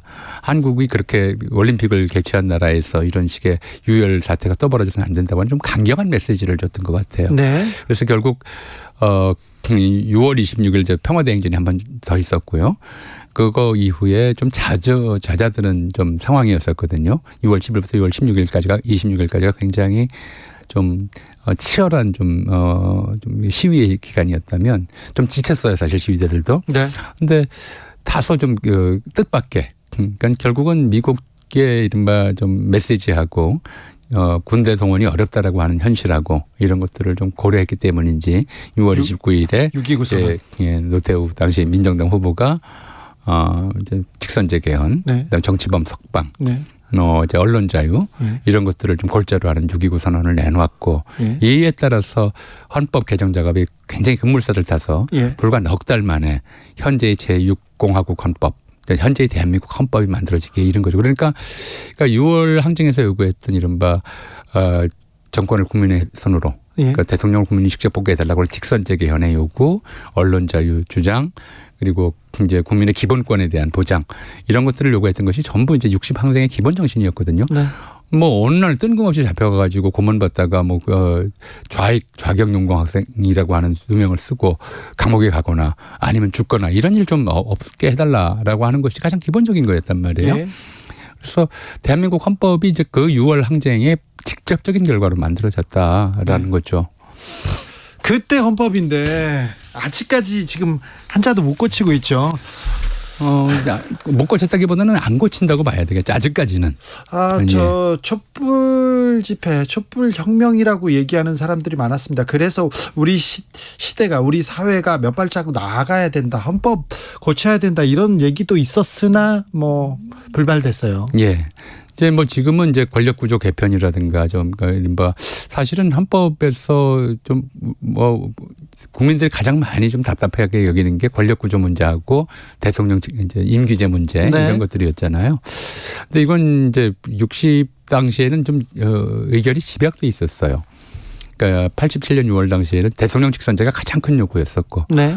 또 그 직전에 무슨 뭐 보도지침 사건 등으로 인해서 언론 자유, 국민의 기본권 보장 이런 것들이 핵심적이었다면 이제 그 복지사회 21세기인데 전 세계가 어쨌든 간에 좀 AI의 공습 또는 이제 로봇 시대 이렇게 들어가는 마당에서 인간성을 지킬 수 있는 것이 무엇인가 이런 질문들을 좀 해가면서 해야 되는데 사실 지금은 이제 그렇게 결집된 의견으로 짧은 기간 내에 어떤 헌법 개정을 만들어내는 것이 과연 가능하겠느냐는 좀 의구심도 있어요. 그래서 조금 더 논의가 필요하다. 헌법 개정이 필요한 시점은 됐다고 생각을 하는데 이 지금처럼 이제 우리 사회가 분열되어 있는 상태에서 온 국민의 대다수를 만족시킬 수 있는 새로운 헌법은 과연 무엇일까?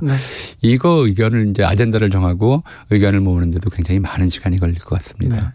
8993님께서 그날 국민학생이었는데요. 신촌에서 양쪽으로 나뉜 대학생들과 백곡을단 정경들이 로터리를 두고 양쪽으로 대립하고 있던 장면 잊혀지지 않습니다. 얘기합니다. 금유수님 5.18 광주 정신이 7년 만에 부활한 것이 6월 항쟁이라고 생각합니다. 얘기하는데 참 우리 민주주의 참 우리 자유 그때 그 분들한테 많이 비치고 있어요.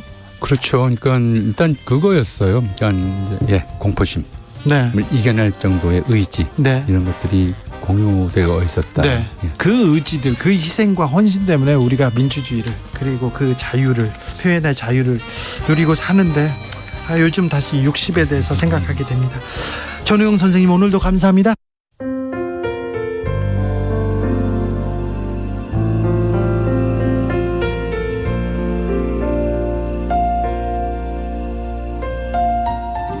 KBS 라디오 연중기획 희망충전 대한민국 537번째 이야기.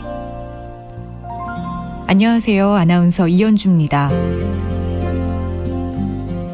정은이가 11살 되던 해 갑작스러운 뇌출혈로 세상을 떠난 아빠.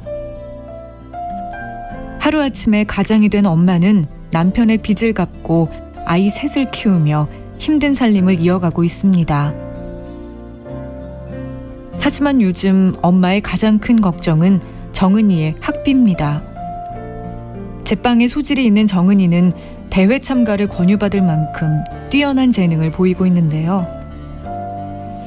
하지만 모든 걸 기초수급비로 감당해야 하는 현실이 힘겹기만 합니다.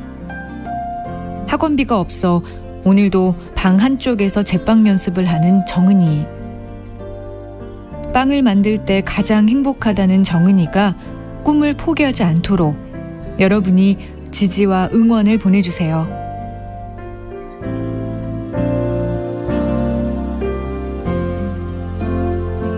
여러분의 따뜻한 손길이 희망의 빛이 됩니다. ARS 060-700-1580 060-700-1580 한 통화 3,000원으로 희망을 선물해 주세요. KBS 라디오 연중기획 희망충전 대한민국은 초록우산 어린이재단, 인탑스 주식회사 그리고 청취자 여러분과 함께합니다.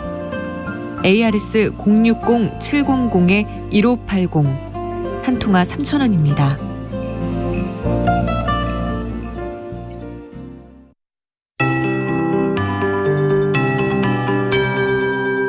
KBS 58분 날씨. 내일 비 소식이 있습니다. 내일 새벽부터 수도권에 비가 시작이 되겠고요. 내일 오전부터는 강원 영서와 충남, 오후에는 강원 영동과 충북, 그밖에 남부지방에 요란한 비가 오는 곳이 있겠습니다. 우박이 떨어지기도 하겠습니다. 이 비는 내일 소강 상태를 보이는 곳도 많을 텐데요. 모레 일요일 아침까지 중부지방은 곳에 따라 비가 이어지겠고요. 일요일 오후부터 밤 사이에는 다시 한번 전국 내륙에 소나기도 지나겠습니다. 예상 강우량은 수도권과 충청권이 10에서 60mm, 많은 곳 수도권 70mm 이상이고요. 그 밖에 비 오는 곳 5에서 40mm, 또 일요일에 예보된 내륙의 소나기는 5에서 60mm 예상됩니다. 모레까지 비나 소나기가 지나는 지역은 시간당 30mm 이상으로 짧은 시간에 굵고 강하게 내리면서 계곡이나 하천의 물이 갑자기 불어날 가능성도 있겠고요. 강한 돌풍도 예상돼 주의하시기 바랍니다. 오늘은 전국이 맑겠습니다. 중부지방은 밤부터 구름량이 차츰 늘겠고요. 당분간 기온은 오늘과 비슷합니다. 내일은 서울이 28도까지 오르겠고요. 세종이 29, 대전 30, 광주와 대구 31도 등으로 남부 내륙은 낮 기온이 30도 내외로 올라서 덥겠습니다. 건강관리 신경 쓰셔야 되겠고요. 미세먼지 농도는 대부분 보통으로 무난하겠습니다. 현재 서울 기온은 28도입니다. 최영우였습니다.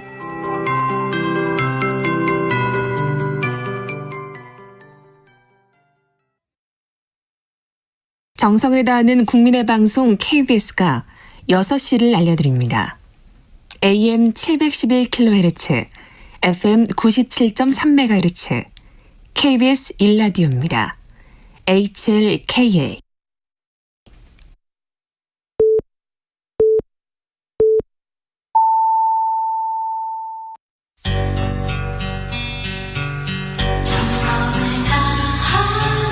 정성을 다하는 국민의 방송 KBS 주진우 라이브. 그냥 그렇다고요.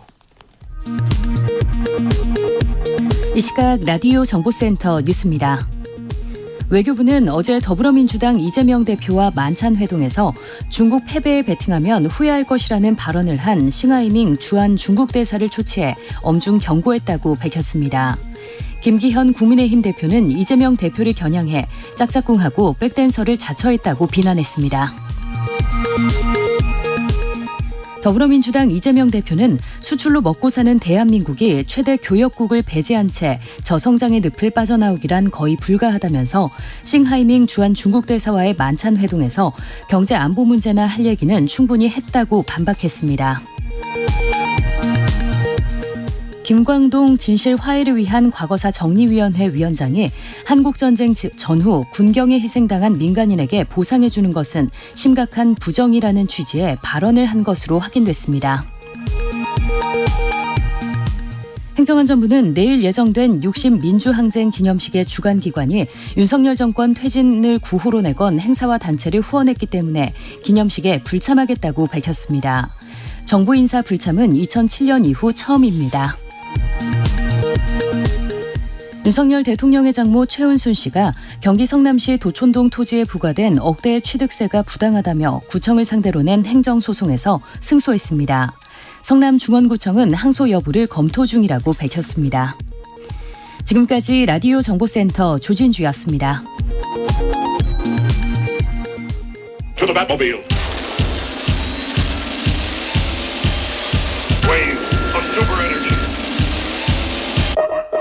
주기자의 1분. 홍콩 환경부 장관이 후쿠시마 원전 인근에서 잡은 우럭에서 기준치를 크게 웃도는 방사능 물질 검출됐다면서 일본은 오염수를 방출해서는 안 된다는 입장 밝혔습니다. 오염수의 안정성에 대해서 확신이 있다면 관계 용수로 사용하는 등 일본 내부에서 재활용해야 한다. 만약 오염수를 방류한다면 일본 수산물 일부의 수입 즉시 중단하겠다 이렇게 경고했습니다. 오염수 방류에 대한 우려 일본에서 더 큽니다. 특히 일본 어민들 비롯한 수산업 관계자들 오염수 방류를 반대하는 여론 매우 큽니다. 세슘 우럭이 발견되자 후쿠시마현 어민 대표들이 니시무라 야스토시 경제산업상을 찾아서 어민들의 목소리를 전했습니다.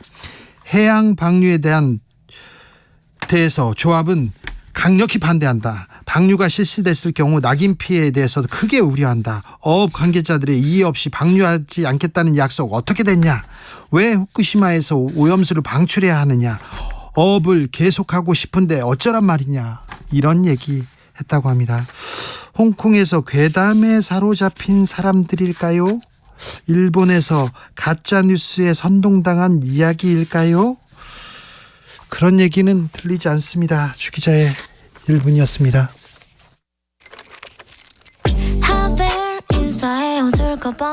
이 선 넘으면 침범이야. 매너는 여기까지. 그 선 넘으면 정색이야. 스탑빗. 거리 유지해. 이런 가사가 담겨 있습니다. 아이유 삐삐. 요즘엔 뭔가요 내 갓을 탐색하는 불빛 스캐너 오늘은 몇 점인가요 jealous 쟤는 대체 왜 저런 옷을 좋아한담 기분을 알 수 없는 그 표정은 뭐람 내가 달라진 건 아마 스트레스 때문인가 걱정 여자도 참 Yellow CARD 이 선 넘으면 침범이야 beep 매너는 여기까지 is my please skip the lie hello stupid ID 그 선 넘으면 정색이야 babe stop it 거리 유지해 cause we don't know come on we don't anything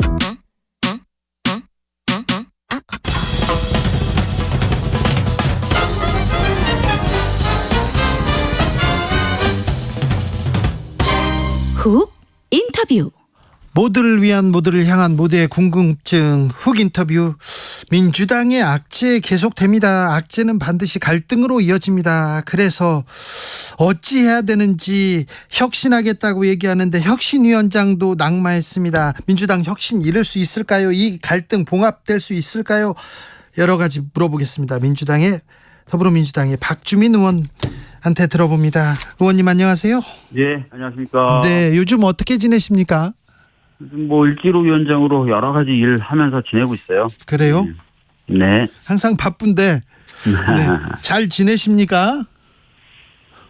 속이 편할 리는 없죠. 오늘 더불어민주당 학대 간부회의 있었는데 거기에도 참석하셨어요? 제가 원래 멤버인데요. 네.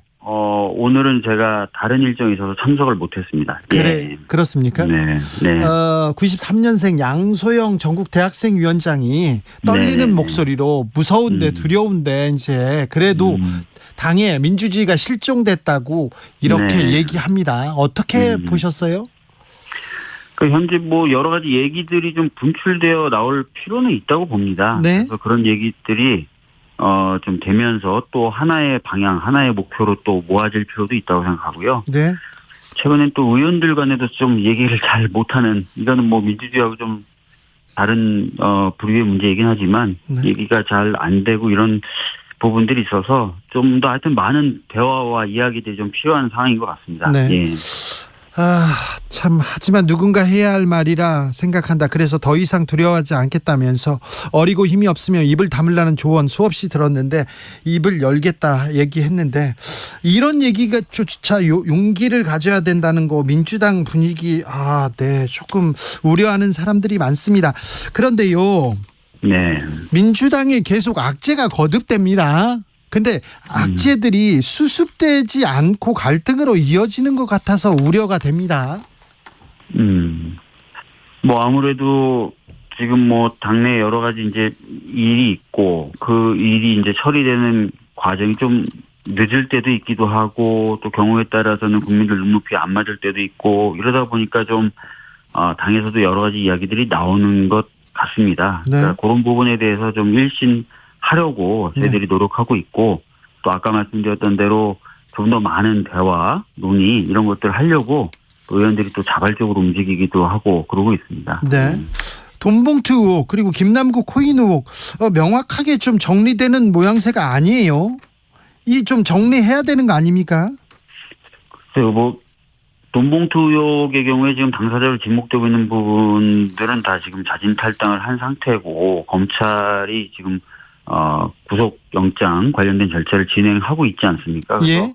그 부분에 대한 이제 판단들 이런 것들은 좀 두고 보시면 될 것 같고요. 두고 봐야 되고요. 예, 김남국 코인 의혹도 사실 저희들이 이제 당 차원의 진상 조사를 진행하고 있는 상태에서 이제 김남국 의원이 탈당하는 바람에 조사가 안 됐지만 최근에 보니까 김남국 의원이 저희 더불어민주당 진상조사단에게 협력하겠다라고 입장을 밝혔더라고요. 그래서 뭐 필요한 저희가 절차가 있다고 판단된다면 이제 진행을 하면 될 것 같습니다. 네. 김남국 의원의 것은 이제 여야 합의로 저희 당에서도조차도 윤리위에 제소하지 않았습니까? 그래서 그런 결과들을 지켜보실 필요 있지 않을까 생각합니다. 네, 국민들이 지켜보고 있는데 계속해서 검찰발 뉴스가 나올 건데 네. 이걸 민주당에서 그냥 계속 지켜만 보는 것이 능사인지 그렇게 생각하는 사람도 있습니다. 그런데요, 갑자기 혁신위원장 카드 이거는 국민들은 이게 뭐지 이런 생각이 많았습니다. 혁신위는 뭐 아시다시피 얼마 전에 있었던 저희 혁신의총에서 많은 의원들이 필요하다고 이야기해서 이제 만들어지는 과정에 있는 거고요. 그 과정에서 이제 아쉽게도 이제 아쉽고 안타깝고 또 죄송하게도 초대 혁신위원장으로 임명되셨던 분이 이제 조기에 그만두시게 되는 일이 벌어진 거죠. 예. 네. 이재명 대표가 무한 책임을 지겠다 이렇게 얘기하는데. 네.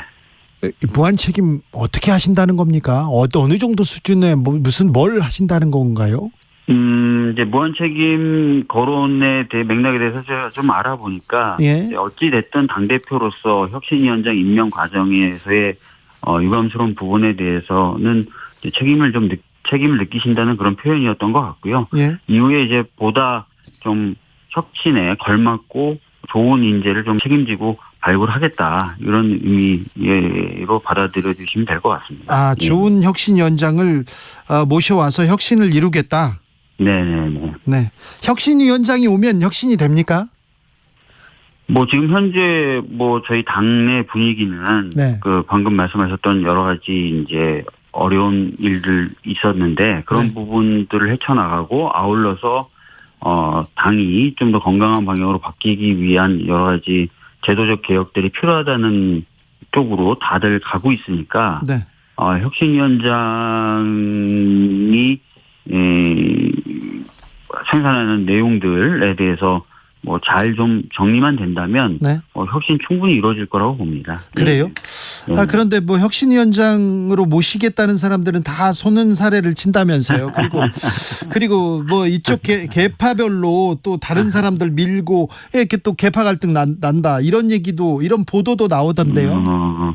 근데 뭐 모르겠습니다. 그럼 보도가 있다는 얘기는 저는 들었는데 네. 사실 이제 혁신위원장을 둘러싸고 뭐 계파별로 미는 사람이 따로 있다 이런 얘기는 제가 실제로 들은 바는 없어요. 예, 당내에서는 그런 얘기는 없군요. 네, 당내에서 그런 얘기는 없고요. 예. 지금 이제 지도부 차원에서 이제 혁신위원장으로 걸맞은 사람들을 모시기 위해서 뭐 제가 듣기로는 네. 뭐 들은 거라서 정확하지는 않은데 몇몇 의원들이 이제 그런 분들 만나러 가기도 하고 있다고 제가 듣고 있습니다. 예. 네. 국민의힘 쪽에서는 김기현 대표는 이재명 네. 사과해야 된다, 대국민 사과는 해야 된다 얘기하던데. 어떤 부분이죠? 혁신위원장 그 부분인 것 같습니다. 혁신위원장이 과거에 썼던 SNS 뭐 이런 부분 말씀하시는 거죠? 그런 것 같습니다. 그러니까 김기현 대표님 이제 어떤 부분을 이제 해야 되는지에 대해서 좀 명확하게 해주시면 좋을 것 같고, 예. 뭐 과거 이제 그 혁신위원장이 썼던 글 이런 것들이 제대로 이제 검증이 안 됐던 거, 필터링이 안 됐던 부분, 뭐 이런 부분에 대한 아쉬움이나 유감 표명을 하실 수 있겠죠. 네. 자, 그렇습니까? 아쉬움이나 유감 표명. 민주당 내에서는요, 이상민 의원은 뭐 대놓고 사퇴가 혁신이다 이런 얘기도 하던데, 이런 목소리가 좀 당내에서도 좀 많습니까? 뭐 그렇지는 않습니다. 제가 이제 뭐 어제도 그렇고 오늘도 그렇고 많은 의원들 좀 만나 뵀는데, 네. 사실 이번에 이제 혁신위원장이 굉장히 좀 아쉽죠. 그리고 좀 참 이런 검증이 안 되다니 이런 생각들 가지신 분은 많지만 네.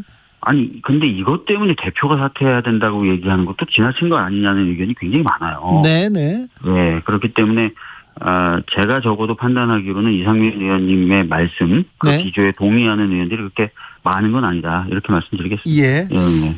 사실 챙겨야 될 현안도 많습니다. 오염수, 그렇죠. 예, 네. 오염수 문제도 있고요, 선관위 문제도 있고요. 네. 그 다음에도 지금 계속해서 수출 안 되고 경제, 무역 수지, 민생 이런 네. 얘기 많은데. 많습니다. 예. 자, 근데 민주당은 지금 늪에 빠져서 이런 얘기를 못 하고 있는 건가요? 안 하고 있는 아닙니다. 건가요? 지금 저희는 후쿠시마 오염수 해양 투기에 대해서 강력하게 지금 싸우고 있고요. 예. 아시다시피 집회도 하고 서명전도 하고 정부에 대해서 압박도 계속 하고 있습니다. 네. 이게 이제 정부의 결단에 달린 문제이고 또 일본을 설득하는 문제이기 때문에 최종적으로 어떤 결과를 낳을지 모르겠지만 저희 야당으로서 할 수 있는 일들을 찾아서 계속 하고 있는 상황이고요. 예. 경제 관련돼서도 여러 가지 어려움이 있기 때문에 저희들이 뭐 법안도 발의하기도 하고 또는 뭐 대표님이 이제 중국 관련된 대사도 만나고 이런 일들을 계속 하고 있는 겁니다, 저희들이. 그래요? 네. 을지로위원회 위원장이시니까 저 이 문제도 좀 물어보겠습니다. 예. 한국노총이 경사노위 불참 선언했고요. 투쟁으로 네. 가겠다 이런 얘기하고요. 네. 계속해서 이 노조 측 그리고 노동자 측과 이 정부가 대립하는 모양새인데요. 네. 어찌 보십니까? 뭐 아시다시피 이제 윤석열 대통령 후보 시절부터 노동에 대한 비하 발언이나 이런 것들로 좀 문제를 많이 야기하지 않았습니까? 네. 최근에 이제 윤석열 정부의 태도는 그런 걸 더 극대화시켜서 보여주는 것 같아요. 네. 노동이라는 것이 분명히 우리 사회의 엄청 큰 구성 부분이자 우리 네. 산업을 지탱하는 중요한 기둥 중에 하나인데 이 조직된 노동에 대해서 계속해서 적대적 시각을 노출하고 있고 무력화시키려는 시도들을 하고 있어요. 네. 그런 가운데 사실 이제 노사정 협의나 이런 것들이 제대로 이루어질 수가 없겠죠. 그런데 네. 아시다시피 노사정 협의가 돼야 무슨 산업 재편이든 뭐 근로시간에 관련된 무슨 변화든 그런 것들이 가능한 거 아닙니까? 스스로 자기가 하겠다고 한 것도 못하게 할 정도로 굉장히 편향된 시각에 기반해서 움직이고 있기 때문에 네.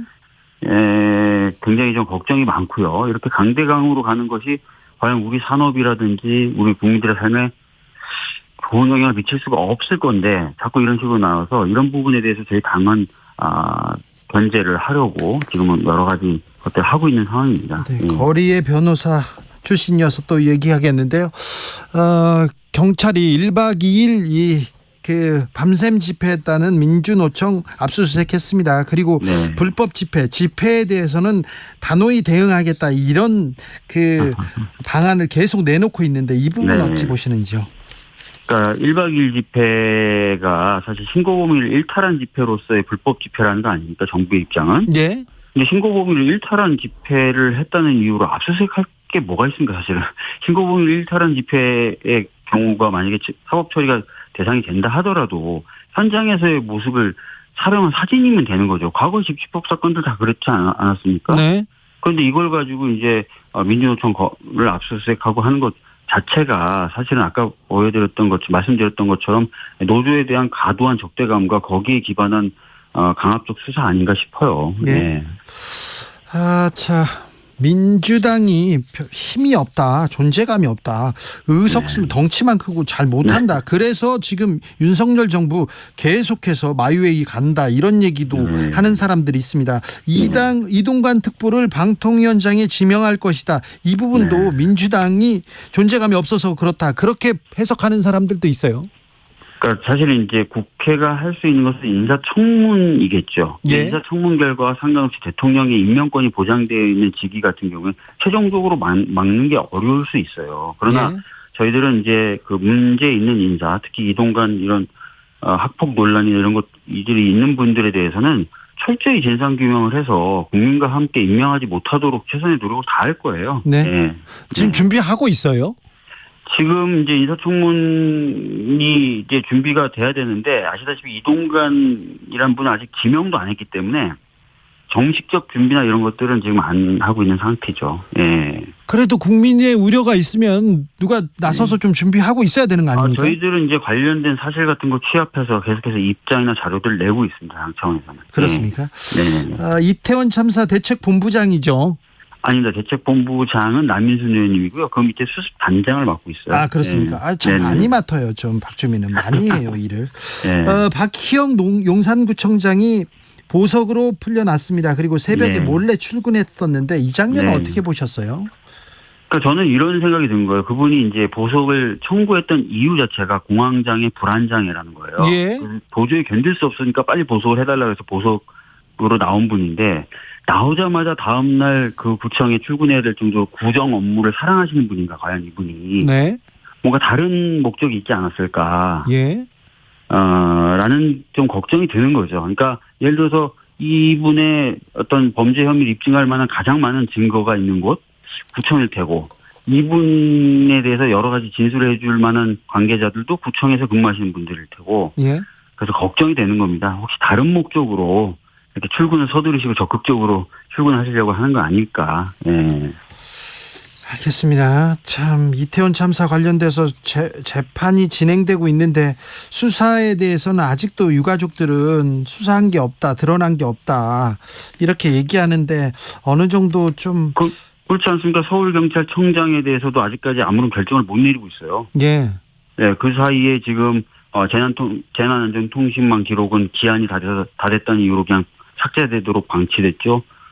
뭐 수사는 안 되는데 관련된 자료들은 점점 없어지고 뭐 이런 상황을 가족분들이 직접 목도하고 계신 거예요. 네. 그 상황에서 구청장은 이제 보석으로 나와서 구청에 출근하려고 시도하고. 예. 그러니까 전반적으로 봤을 때 뭔가 진상규명은 안 되는데 자료는 자꾸 없어지고 또는 없어질 위험에 놓이고 이렇게 보이시는 거죠.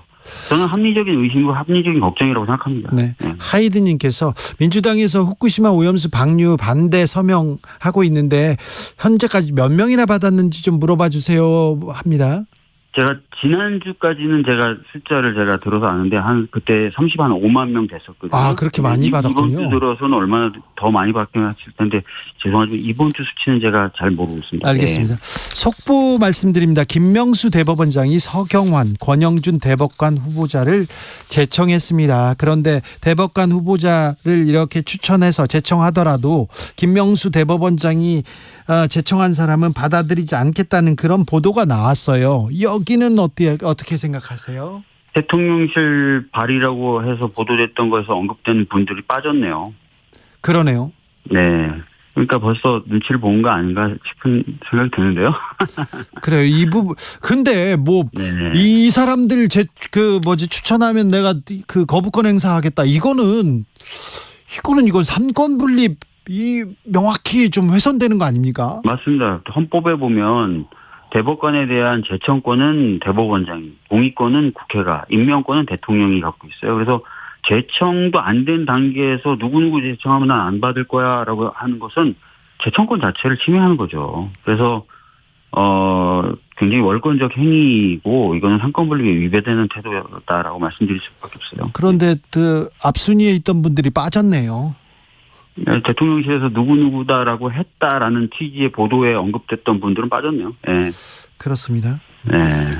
마음대로 하시는 거죠, 지금. 근데 마음대로 하고 있는데 민주당이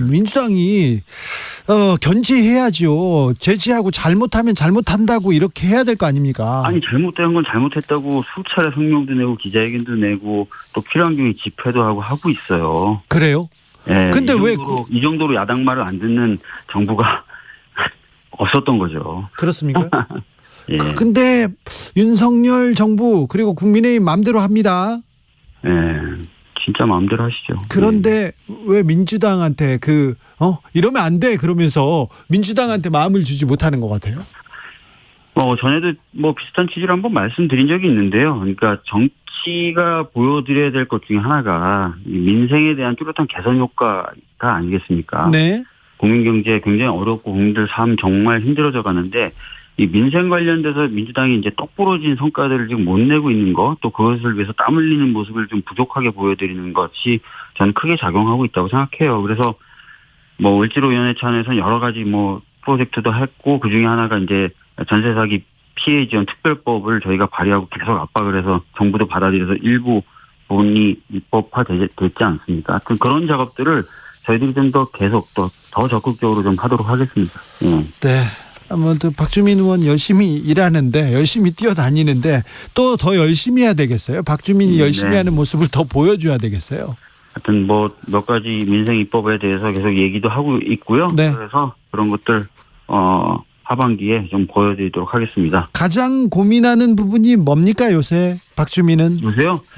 그러니까 민생 관련된 입법을 해야 된다고 얘기하시는 분들은 많은데 네. 당에서 이게 잘 정리되면서 힘이 실리질 못하고 있어요. 그래서 뭐 지난주에도 뭐 정책위 의장이나 뭐 몇몇 분들 모여서 좀 이런 부분들 같이 얘기도 했고 또 뭐 계속해서 얘기해 나가고 있거든요. 최대한 빨리 좀 힘이 실리는 민생 과제 발굴해서 좀 잘 해 나가도록 하겠습니다. 여기까지 듣겠습니다. 박주민 더불어민주당 의원이었습니다. 감사합니다. 네, 감사합니다. 정치 피로, 사건 사고로 인한 피로, 고달픈 일상에서 오는 피로. 오늘 시사하셨습니까? 경험해보세요. 들은 날과 안 들은 날의 차이. 여러분의 피로를 날려줄 저녁 한 끼 시사 추진우 라이브.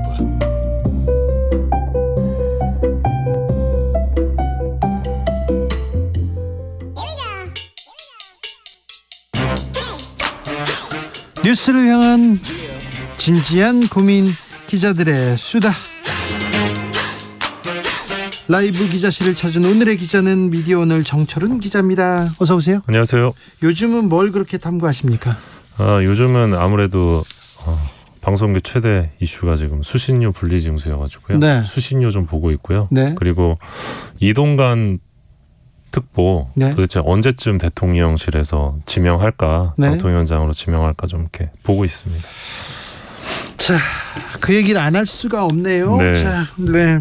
정권 바뀔 때마다 되풀이 됩니다. 수신료, KBS 수신료 이게 뭡니까? 이 논란 왜 다시 또 제기된 겁니까? 좀 알려주세요. 제가 기사 한 대목을 읽어드릴 건데요. 네. 지난해 대선 당시 집요한 색깔론으로 MBC 길들이기를 시도했던 한나라당이 네. 이번에는 수신료 문제로 KBS 흔들기에 열을 올리고 있다. 요 문장인데요. 네. 요 문장이 20년 전에 2003년에 나왔던 기사의 한 대목입니다. 아, 그래요? 2003년에. 예, 그러니까 요거 한나라당을 그냥 국민의힘으로 바꾸기만 해도 네. 뭐 크게 무리가 20년 전에 수신료 문제로 이번에는 KBS 흔들기에 열을 올리고 있다. 이렇게. 예, 그러니까 사실 이 수신료를 둘러싼 논란이 네. 정치권을 중심으로 계속 반복되고 수십 년째. 있었다. 네네. 라는 걸 보여주는 문장인데요. 네.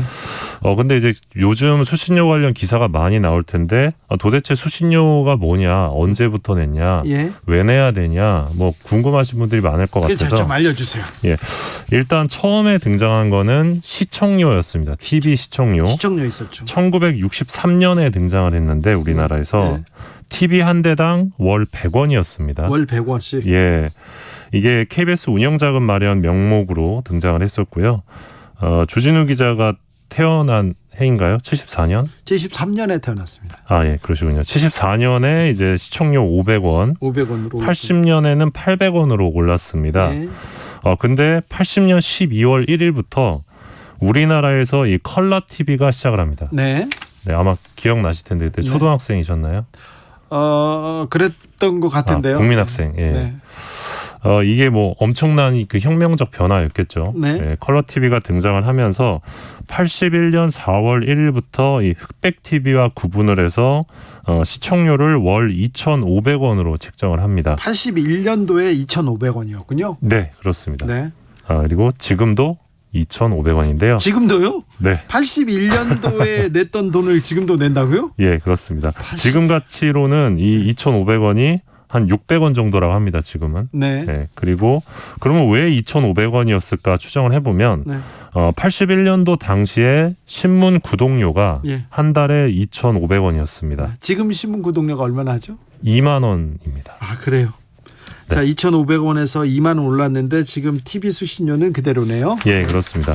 89년에 이제 방송법이 만들어지는데 이때 시청료라는 이름이 수신료로 바뀝니다. 네. 이게 어떤 의미냐면 이 수신료라는 거는 시청의 대가가 아니라 공공부담금이다 이런 의미를 명확하게 하기 위한 그 명칭의 변경인 건데요. 네. 이렇게 해서 수신료가 산정이 됐고 1994년 10월부터 이 한국전력이 수신료를 전기요금에 합산해 통합징수하는 지금의 제도가 94년 김영삼 정부 때 도입이 됩니다. 네.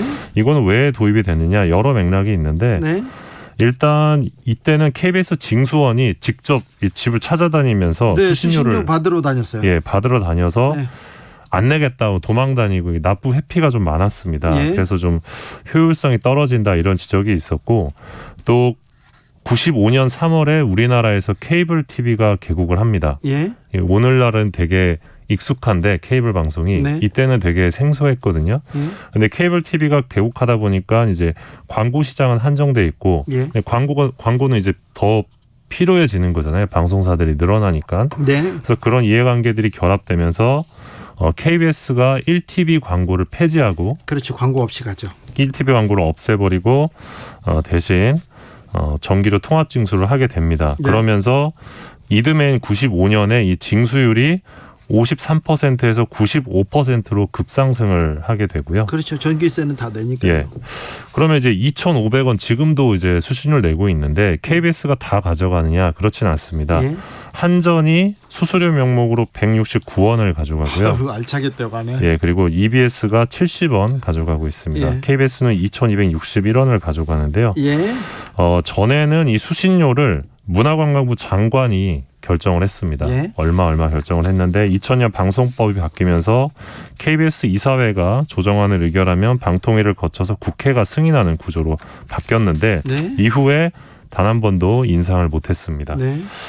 이게 결국 정치권의 어떤 KBS 공정성 논란을 가지고 계속 반복되는 어떤 논란 때문이었는데 사실 정권이 바뀔 때마다 이 수신료 얘기만 나오면 KBS에서 네. 예. 그래서 이 최근에 나오는 이 분리징수 논란도 네. 반복되었습니다. 예. 이 참여정부 첫 해였던 2003년에 한나라당에서 수신료 분리징수 법안을 추진을 했었고요. 예. 근데 이제 정부가 이명박 정부로 바뀌니까 이때는 한나라당에서 수신료 인상을 또 추진을 합니다. 네, 수신료 인상하고 분리 이게 얘기 안 합니다. 이제 정권을 잡으면. 예, 그랬습니다. 그리고 민주당이 민주당이 이제 수신료 인상 반대를 했었고요. 예. 2010년에는 최시중 방통위원장이 수신료가 5,000원에서 6,000원대로 인상될 거다 이런 전망을 내놓기도 했습니다. 그 당시에 이제 민주당이 반대하죠. 예, 이명박 정부 때는 민주당이 수신료 분리징수 법안을 추진을 했었고요. 예. 또 박근혜 정부 시기에도 이제 노웅래 민주당 의원이 공영방송 수신료위원회 별도 구성 및 위탁 징수금지 법안 발의를 했었고 네. 2017년 박근혜 정부 말기에는 박주민 의원이 수신료 분리징수 법안을 냈습니다. 박주민이 그랬어요? 네. 알겠어요. 네. 근데 이제 문재인 정부가 되니까 예. 또 공수가 바뀝니다. 예. 이번에는 자유한국당을 중심으로 수신료 분리징수 주장이 나왔고 예. 강효상 자유한국당 의원이 2018년에 분리징수 법안을 내놓습니다. 그리고 2019년에는 자유한국당에서 수신료 분리징수 특위가 등장을 합니다. 이렇게 정권 바뀔 때마다 공수 바뀔 때마다 계속 이렇게 들고 나오는군요. 예, 그랬습니다. 그러니까 이처럼 이 수신료 징수 방식에 대한 어떤 논의는 주로 이제 야당을 중심으로 예. 정치권에서 등장을 했던 겁니다. 그러네요. 항상 거의 야당을 중심으로 나왔었는데 네. 이번에는 야당이 아니라 대통령실에서 네. 정부가 주도해서 수신료 분리징수를 사실상 지시했다는 점에서 일단 전례가 없고요. 예. 그러니까 전에는 야당이 법안을 발의해서 좀 공론을 모으려는 그런 방식이었다면 네. 이번에는 대통령실이 직접 여론을 만들어서 시행령으로 추진하고 있는 상황이다. 그런 결정적 차이가 있다고 보시면 될 것 같습니다. 네. 이게 사실 대선 공약에도 없었던 거거든요. 예. 그래서 이제 좀 당황스러울 수밖에 없는데 학계에서는 이 분리징수를 위해서 지금 시행령을 많이 고치면 당장 위헌 소송이 이어질 수밖에 없고 공영방송의 공적 책무가 흔들릴 것이다 이런 우려가 있는데요. 네. 앞서 이제 헌법재판소에서 1999년에 이런 판단을 합니다. 이 수신료는 시청 여부와 관계없이 납부해야 하는 것이다. 그리고 수신료는 방송사업이라는 특정한 공익사업의 경비 조달에 충당하기 위해 부과되는 특별 부담금이다. 이렇게 법적 성격을 규정한 바 있기 때문에 시행령을 고치게 되면 위헌 논란도 예상이 됩니다. 네. 아무튼 어떤 방식으로라도 좀 예전에 고쳐놨어야 되는데 계속해서 이거 정권 바뀔 때마다 이 얘기 계속해야 됩니까? 그러니까 저는 이제 민주당, 국민의힘 거대 양당 모두에게 문제가 있다고 보는데 네. 이 대통령 후보들이 대선에 나올 때마다 수신료 산정위원회를 만들어서 좀 이렇게 정치권에 어떤 흔들리지 않는 휘둘리지 않게 객관적인 수신료 산정을 하겠다 네. 공약을 내놓는데 문재인 대통령도 지키지 않았고 윤석열 대통령도 지금 퀘스천 마크거든요. 네. 그러니까 계속해서 이렇게 공약은 내놓는데 이루어지지가 않습니다. 그 문제가 하나 있고요. 예. 또 하나는 이제 어떤 방식으로 공적 재원을 공영방송에 조달하는 게 바람직한지 논의가 필요한 건 맞습니다. 예. 그런 다음에 논의가 선행된 다음에 징수 방식을 얘기하는 게 바람직한데 그러니까 예를 들어서 프랑스 같은 경우는 지금 수신료를 주민세에 엮어가지고 받다가 주민세를 아예 없애버리고 공영방송 재원을 지금 부가가치세에서 빼고 있거든요. 네. 그리고 독일 같은 경우는 정치권으로부터 독립된 수신료 산정위원회를 통해서 수신료를 매년 책정을 하고 있는데 공적 채무에 따라서 수신료가 늘어날 수도 있고 줄어들 수도 있는 구조입니다. 여기는. 네. 그러니까 우리도 이 KBS, 이 EBS 그런 공영방송의 공적 책무를 구체적으로 규정을 하고 이 책무를 할 수 있게끔 하는 공영방송 재원 조달 방안 논의가 이제 2023년에 맞는 그런 방안을 논의할 필요가 있고 KBS도 시대 변화에 맞게 정체성을 강화하는 더 새로운 디자인이 필요한 시점이라고 저는 생각을 하는데 지금은 네. 중복 투표가 가능했던 이 대통령실의 국민 제한 인터넷 투표 하나만을 근거로 분리 징수를 추진하고 있는 국면이 있기 때문에 네. 지금 상황이 좀 대한민국 국격에도 맞지 않다 이런 우려도 있는 상황입니다. 네. 인터넷 투표로 이 문제를 결정할 수는 없습니다. 세금 좋아하십니까? 누가 세금 좋아합니까? 당신 세금이 당신 수신료가 전기세하고 이게 합쳐져 나왔어요. 그게 떼서 하면 좋겠죠. 그럼 다 누구든 세금이 좋다고 얘기하는 사람은 없잖아요. 근데 이걸 물어가지고 이 여론 가지고 이 정책을 추진한다. 이거는 좀 무리가 있습니다. 인기 투표로 그러면은 정책과 그리고 또 인사를 결정해 볼까요?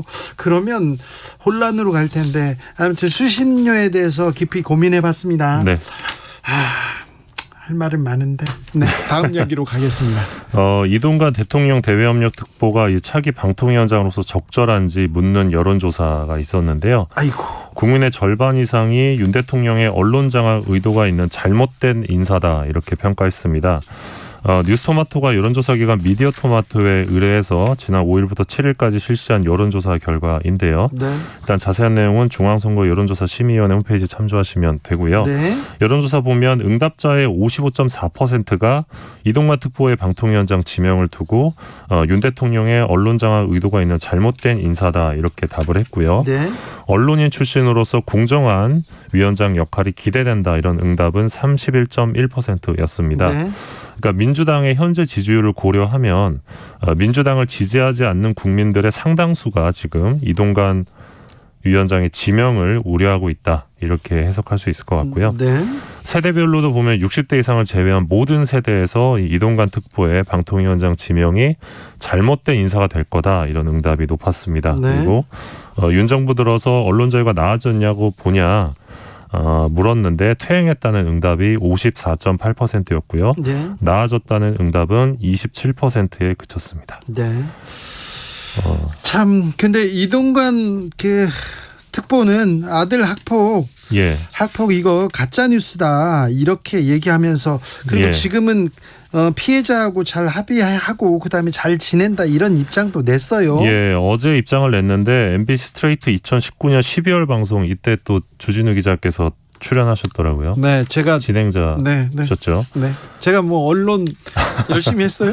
그날 방송을 가리켜서 악의적 프레임의 가짜 뉴스라고 비난하는 공식 입장을 냈는데 그건 아니에요. 가짜 뉴스 아니고 그 피해자들 그리고 그때 선생님들 다 쫓아가지고 취재 열심히 한 내용이었어요. 저희 기자들이. 예. MBC가 바로 입장을 내고 방통위원장으로서 행사할 어떤 사적 보복을 예고하는 선전포고다 이렇게 반발하기도 했습니다. 조금 무섭긴 합니다. 근데 이 입장문을 냈는데요. 입장문을 냈는데 그 이동관 특보가 이런 얘기했어요. 그 자녀의 아버지, 이 자녀 문제로 아버지 직접 하나구 김승유 이사장과 통화하면서 압력을 행사했다는 부분에 대해서는 이거는 내가 김 이사장하고 당시 전화 통화한 것은 사실인데 상황을 보다 정확하게 알기 위해서 어찌된 일인지 문의하기 위한 차원이었다. 무엇을 잘 봐달라 하는 것이 아니다. 사실관계 파악하려는 것이었다. 이렇게 얘기하는데 학폭의 가해자 아버지가 이사장한테 전화하는 게 이게 일반적인 건지 이거는 그렇잖아요. 선생님한테 이게 어떻게 된 겁니까? 물어본 것도 아니고 이사장한테 그거 어떻게 된 것이오? 이렇게 물어본 게 보통은 선생님한테 전화를 하겠죠. 그렇죠. 학부모가 이사장한테 물어봐서 이렇게 얘기했다. 이걸 어찌 봐야 될지 이걸 해명이라고 하시는데 이게 과연 정권 실세가 아니었다면 이게 가능한 일이었는지. 예, 일단 언론계에서는 지금 빨리 지명할 거면 빨리 좀 지명했으면 좋겠다 이런 분위기도 있는데요. 네. 왜냐하면 지명을 해야 좀 본격적인 검증 보도가 나올 수 있기 때문에 네. 좀 기다리고 있는데 지금 뭐 기다리고는 있지만 또 일부에서는 아이고 무섭다 예. 이런 사람들도 많아요. 그래서 좀 양가적인 감정이 있는 것 같습니다. 지명하면 안 되는데 또 지명을 해야 빨리 검증 보도를 하니까 알겠습니다. 그렇습니다. 속보 말씀드립니다. 선관위에서 최영 의혹 감사원의 감사를 수용하겠다고 했습니다. 선관위에서 지금 것은 이게 헌법 범위를 넘어선다. 감사 범위는 그러나 현재 심판을 청구해 보기로 했다. 선관위에서 최영 의혹에 대해서 감사원 감사를 수용하겠다고 했습니다. 미디어 오늘 정철훈 기자와 함께했습니다. 감사합니다. 고맙습니다. 2023년 4월 14일 주진우 라이브에서 정철훈 미디어 오늘 기자는 2017년 부당 노동 행위를 했던 MBC 보도본부장이 최승호, 박성재 전 사장을 고소했는데 검찰이 기소한 것이다 라고 발언했습니다. 이에 대하여 해당 간부는 부당 노동 행위를 저질렀다는 주장은 아무 근거가 없으며 부당 노동 행위로 조사조차 받은 적 없다라고 알려왔습니다. 이 보도는 언론중재위원회의 조정에 따른 것입니다. 교통정보센터 다녀오겠습니다. 이승미 씨. 네, 이 시각 교통 상황입니다. 금요 퇴근 정체 많이 밀립니다. 경동고속도로 인천 방향으로 덕평부터 밀리고 있는데요. 덕평에서 용인 휴게소까지 정체고요. 신갈에서 부곡 나들목까지 길게 밀리고 있습니다. 또 군자 분기점에서 서창까지도 정체고요. 서양고속도로 서울 방향 서평택 분기점에서 화성 휴게소, 또 팔탄 분기점에서 용담 터널까지 막히고 광명역에서 금천까지 밀리고 있습니다. 이후 서부간선도로나 서부간선 지하도로 성산 방향 모두 전 구간 밀리고 있고요. 서부간선 지하도로는 1차로에서 사고 처리하고 있어 주의하셔야겠습니다. 내부순환도로 성산 방향으로는 마장램프에서 성산램프까지 정체입니다. 반대 성수 방향으로는 성산램프에서 홍지문 터널까지 정체고요. 종암분기점에서도 막힙니다. KBS 교통정보센터였습니다. 현실의 불이 꺼지고 영화의 막이 오릅니다. 영화보다 더 영화 같은 현실 시작합니다. 라이너의 시사회. 영화 전문 유튜버 라이너 어서 오세요. 네, 안녕하세요. 오늘은 어떤 얘기 가볼까요? 네, 요즘 톰 크루즈가 화제입니다. 또요. 우리 톰 아저씨. 네, 톰 아저씨. 네. 작년에도 굉장한 화제를 이끌고 왔던. 그 탑건 마베릭은 너무 훌륭했어요. 너무 대단한 작품이었고요. 그러니까요. 우리한테는 친절한 톰 아저씨라는 별명으로 불리고 있는데요. 이분은 한국을 좋아해요. 좋아하는 것 같아요. 마음속으로 좋아하는 게 보여요. 그렇습니다. 그래서 이런 립 서비스하는 다른 이런 헐리우드 스타들과는 다르게 굳이 말을 하지 않아도 이분이 한국을 좋아한다는 게 느껴집니다. 왜냐하면 벌써 10번이나 찾아왔고요. 네. 이번이 11번째 내한이 준비되어 있습니다. 아, 그래요? 네. 이번에 미션 임파서블의 새로운 작품 7번째 미션 임파서블 영화가 나와서 그거를 홍보하기 위해서 여기까지 오게 되는 거죠. 미션 임파서블 또 나옵니까? 또 나옵니다. 참 첩보물의 대명사가 됐어요. 007을 막 뛰어넘는다 얘기도 나오고 언제 나오나 했는데 나오는군요. 그렇습니다. 사실 이 홍보를 위해서 오기는 하지만 사실 애정이 없으면 이렇게 여기까지 오는 열의를 보이기는 어려울 거라고 생각하고요. 또 그만큼 이제 우리들도 이 한국 우리 대한민국 국민들도 톰 크루즈 영화를 굉장히 사랑하고요. 그렇죠. 그리고 또 많이 보는 것도 사실입니다. 네, 톰 크루즈 영화 좋죠. 참 근데 대단한 사람이에요. 이 아저씨. 아저씨입니까? 할아버지입니까? 몰라도 대단한 분이세요. 대단하죠. 예. 네. 그래서 오늘은 이제 톰 크루즈 특집으로 그의 어떤 필모그래피를 좀 살펴보면서 좋습니다. 톰 아저씨 특집입니다. 오늘. 작품 몇 개 소개를 해드리려고 합니다. 네. 톰 크루즈. 네, 일단 톰 크루즈는 1962년생입니다. 아, 62년생이요? 네, 나이가 한참 넘었어요. 네, 굉장히 많으세요. 환갑 잔치를 몇 년 전에 하셨어. 네, 환갑 잔치를 이미 하신 분이고요. 예. 그리고 이 데뷔를 할 때가 고등학생 시절이에요. 아, 그래요? 네, 고등학생 시절에 연기를 시작해서 1981년에 끝없는 사랑이라는 영화로 데뷔를 합니다. 아, 그래요? 그거는 모르겠다. 그래서 이제 40년이 된 거죠. 데뷔한 지 40년이 된, 이제 우리나라에서 보통 30년만 돼도 이제 원로 배우 소리를 듣는데 대가 소리 듣죠. 네, 근데 이분은 지금 40년이 넘었습니다. 네. 그런데도 지금 할리우드 스타로 불리고 있고요. 네. 지금 뭐 현 시점에서는 살아있는 전설, 가장 인기 있는, 가장 그렇죠. 흥행 보증된 그런 배우 중에 하나입니다. 물론 아카데미는 못 탔어요. 제리 맥과이어 타나에 만회했는데 못 탔는데 그럼에도 불구하고 최고의 배우라는 거는 뭐 부인할 수 없습니다. 그렇죠. 뭐 압도적인 스타라는 거는 뭐 이미 뭐 말할 수가 없고요. 네. 이 톰 크루즈가 처음 성공한 거는 리스키 비즈니스라는 1983년작으로 이름을 조금씩 알리기 시작했고요. 결국 그가 스타가 됐던 작품은 우리가 다 알고 있는 1986년 탑건이죠. 탑건으로 그냥 최고로 그냥 날아 올라왔어요. 네, 그렇습니다. 뭐 그 비행기를 타기 전에 오토바이를 타고 이렇게 활주로를 날아오는 장면에서 활주로를 오토바이 타고 달리는데 사람이 그렇게 멋있어도 되나? 그렇죠. 이런 생각이 들죠. 거기서 끝났잖아요. 그리고 이제 그가 사용하는 그 선글라스 이 브랜드가 있는데요. 그것도 엄청 유명해졌습니다. 그렇죠. 모든 사람들이 톰 크루즈 되겠다고 그 선글라스를 사기도 했었죠. 그 선글라스 끼고 오토바이 많이 탔습니다. 그렇습니다. 그렇습니다. 가죽 자켓 입고. 그럼요. 그렇죠. 여름에도 입었어요. 그렇습니다. 그래서 그 이후에는 뭐 더 말할 거 없는 엄청난 작품들에 나왔죠. 아니 근데 톰 크루즈는 나오는 작품마다 다 흥행합니다. 네, 그렇습니다. 뭐 컬러 오브 머니라든지 어퓨 굿맨, 7월 4일생 다 7월 4일생 의미도 있었어요. 뱀파이어와의 인터뷰라든지 뭐 제리 맥과이어, 아이즈 와이드 샷, 매그놀리아, 뭐 마이너리티 리포트, 우주전쟁 거의 대부분 봤네. 거기에 이제 미션 임파서블 시리즈까지 뭐 없는 작품이 없죠. 뭐 레인맨 이런 영화도 있었고. 아, 그렇죠. 엄청난 작품들이 있었기 때문에 정말 나온 작품만 해도 하나하나 당대의 영화라고 할 수 있는 그런 작품입니다. 네. 나온 작품마다 다 흥행했어요. 그뿐만 아니라 이제 또 제작자로도 미션 임파서블은 톰 크루즈가 제작한다면서요? 그렇습니다. 돈을 어마어마하게 벌겠네. 1편부터 본인이 제작을 했어요. 직접이요? 네, 그 크루즈가 이 폴라 와그너와 함께 크루즈 와그너 프로덕션을 만들고 거기에서 제작자로 활동해서 미션 임파서블 1편을 제작하고 나서 그 후로 톰 크루즈는 미션 임파서블 시리즈에서 주인공과 제작자 두 개를 동시에 맡고 있습니다. 그래서 지난번 미션 임파서블 6번째 작품 폴아웃 때 그때 그 한국에 또 내한을 하지 않았습니까? 그렇죠. 그때 왔던 그 배우들이 헨리 카빌 같은 배우, 슈퍼맨 배우죠. 헨리 카빌도 와서 톰 크루즈가 없다면 이 영화는 나올 수가 없다. 이런 얘기를 했을 정도로 대단한 영향력을 가지고 있죠. 아니 몇십 년 지나서 다시 오토바이 타고 나왔는데 다시 비행기 타고 나왔는데 또 멋있더라고요. 탑건 매버릭에서 좀 저도 좀 기가 막혔습니다. 그러니까요. 어떻게 60살의 할아버지가 어떻게 저렇게 멋있을 수가 있는 거지? 상대 여배우는요. 미안하지만 많이 늙으셔가지고 이번엔 못 나오셨어요. 죄송한데 근데 다음은 어떻게 얼굴이 그대로죠?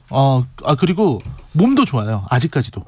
그러니까요. 아직까지도 자연스럽게 그냥 육체미를 보여줄 수 있는 옷을 벗을 수 있는 그런 배우입니다.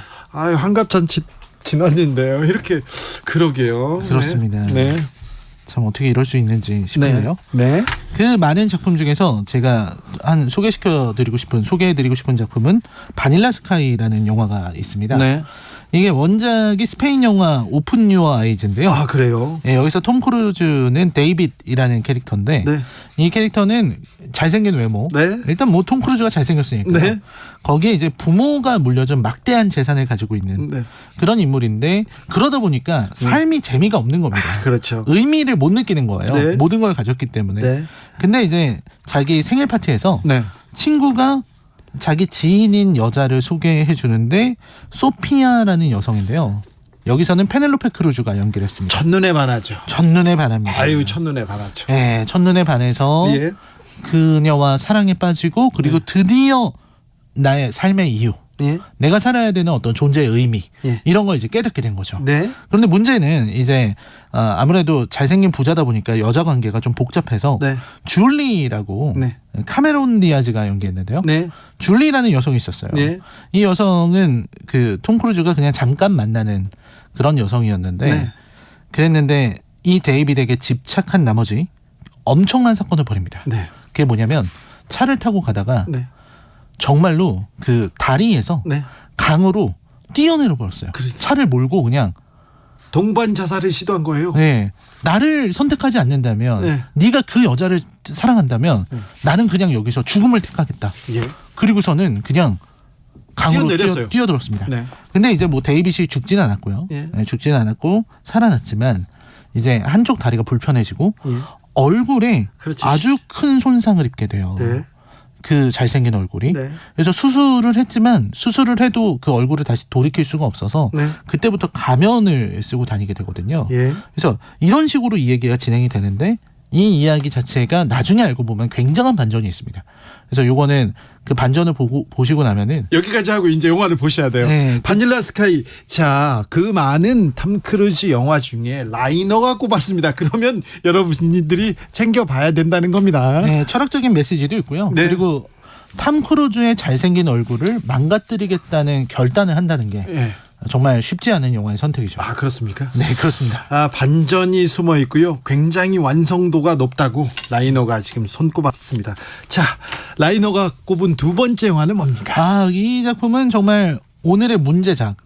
미션 임파서블. 아, 미션 임파서블 많은데 네. 또 뭘 보라는 건지 봐야죠. 아, 물론 이제 많아서 네. 최근작 6편을 보는 것도 좋겠는데 네. 일단 1편을 한번 볼 필요가 있지 않나. 1편. 네.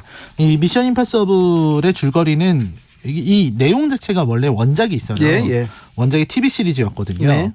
근데 여기 TV 시리즈이기 때문에 이제 주인공 2단, 네. 2단이 바로 톰 크루즈입니다. 2단 헌트인데요. 예. 2단 헌트가 이제 IMF 요원인데 IMF는 가상의 조직인데요. 예, 정보기관. CIA의 예. 하부기관입니다. 네. 그러니까 CIA 안에서도 굉장히 험하고 위험하고 첨단 기술이 필요한 가장 은밀한 그런 임무만 골라서 하는 곳인데 네.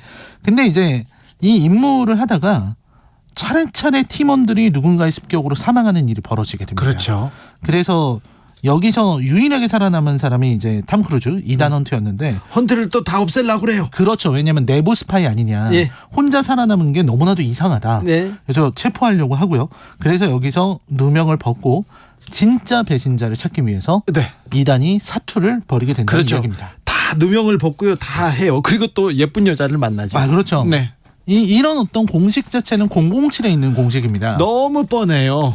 너무 뻔하죠. 너무 뻔한데 너무 재밌죠. 그러니까 이게 줄거리가 굉장히 단조롭고 예. 말씀하신 것처럼 결말도 정말 뻔하거든요. 네. 근데 이게 브라이언 드 팔마 작품 중에서도 아주 특별한 작품이라는 평가를 받는 게 이 예. 쉬운 플롯을 갖고서 정말 첫보물 특유의 매력, 네. 그 어떤 쫄깃쫄깃한 그런 긴장감 네. 이런 것들을 살려내는 진행을 보여줬습니다. 그렇죠. 네, 이 그렇죠. 미션 임파서블 뭐 우리가 그 미션 임파서블 하면은 생각나는 그 특유의 음악과 함께 그렇죠. 아주 불가능한 임무를 수행하는 네. 이런 모습들이 잘 나오고요. 특히 예. 네. 공식 같은 걸 만들었는데 그 공식이 지루한데 너무 재밌어요. 네. 007을 뛰어넘었다 이런 얘기가 계속 나오잖아요. 그렇죠. 007 이상이다라는 얘기가 나오고 있는데 네. 그리고 또 이 첫 번째 작품에서는 사실 지금 생각하면 시대를 굉장히 앞서간 영화입니다. 아, 그래요? 왜냐면 이때가 1996년인데 네. 여기에 나왔던 시스템들이 사실은 여기 나오는 기술들 네. 이런 게 이때는 미래 기술이었는데요. 네.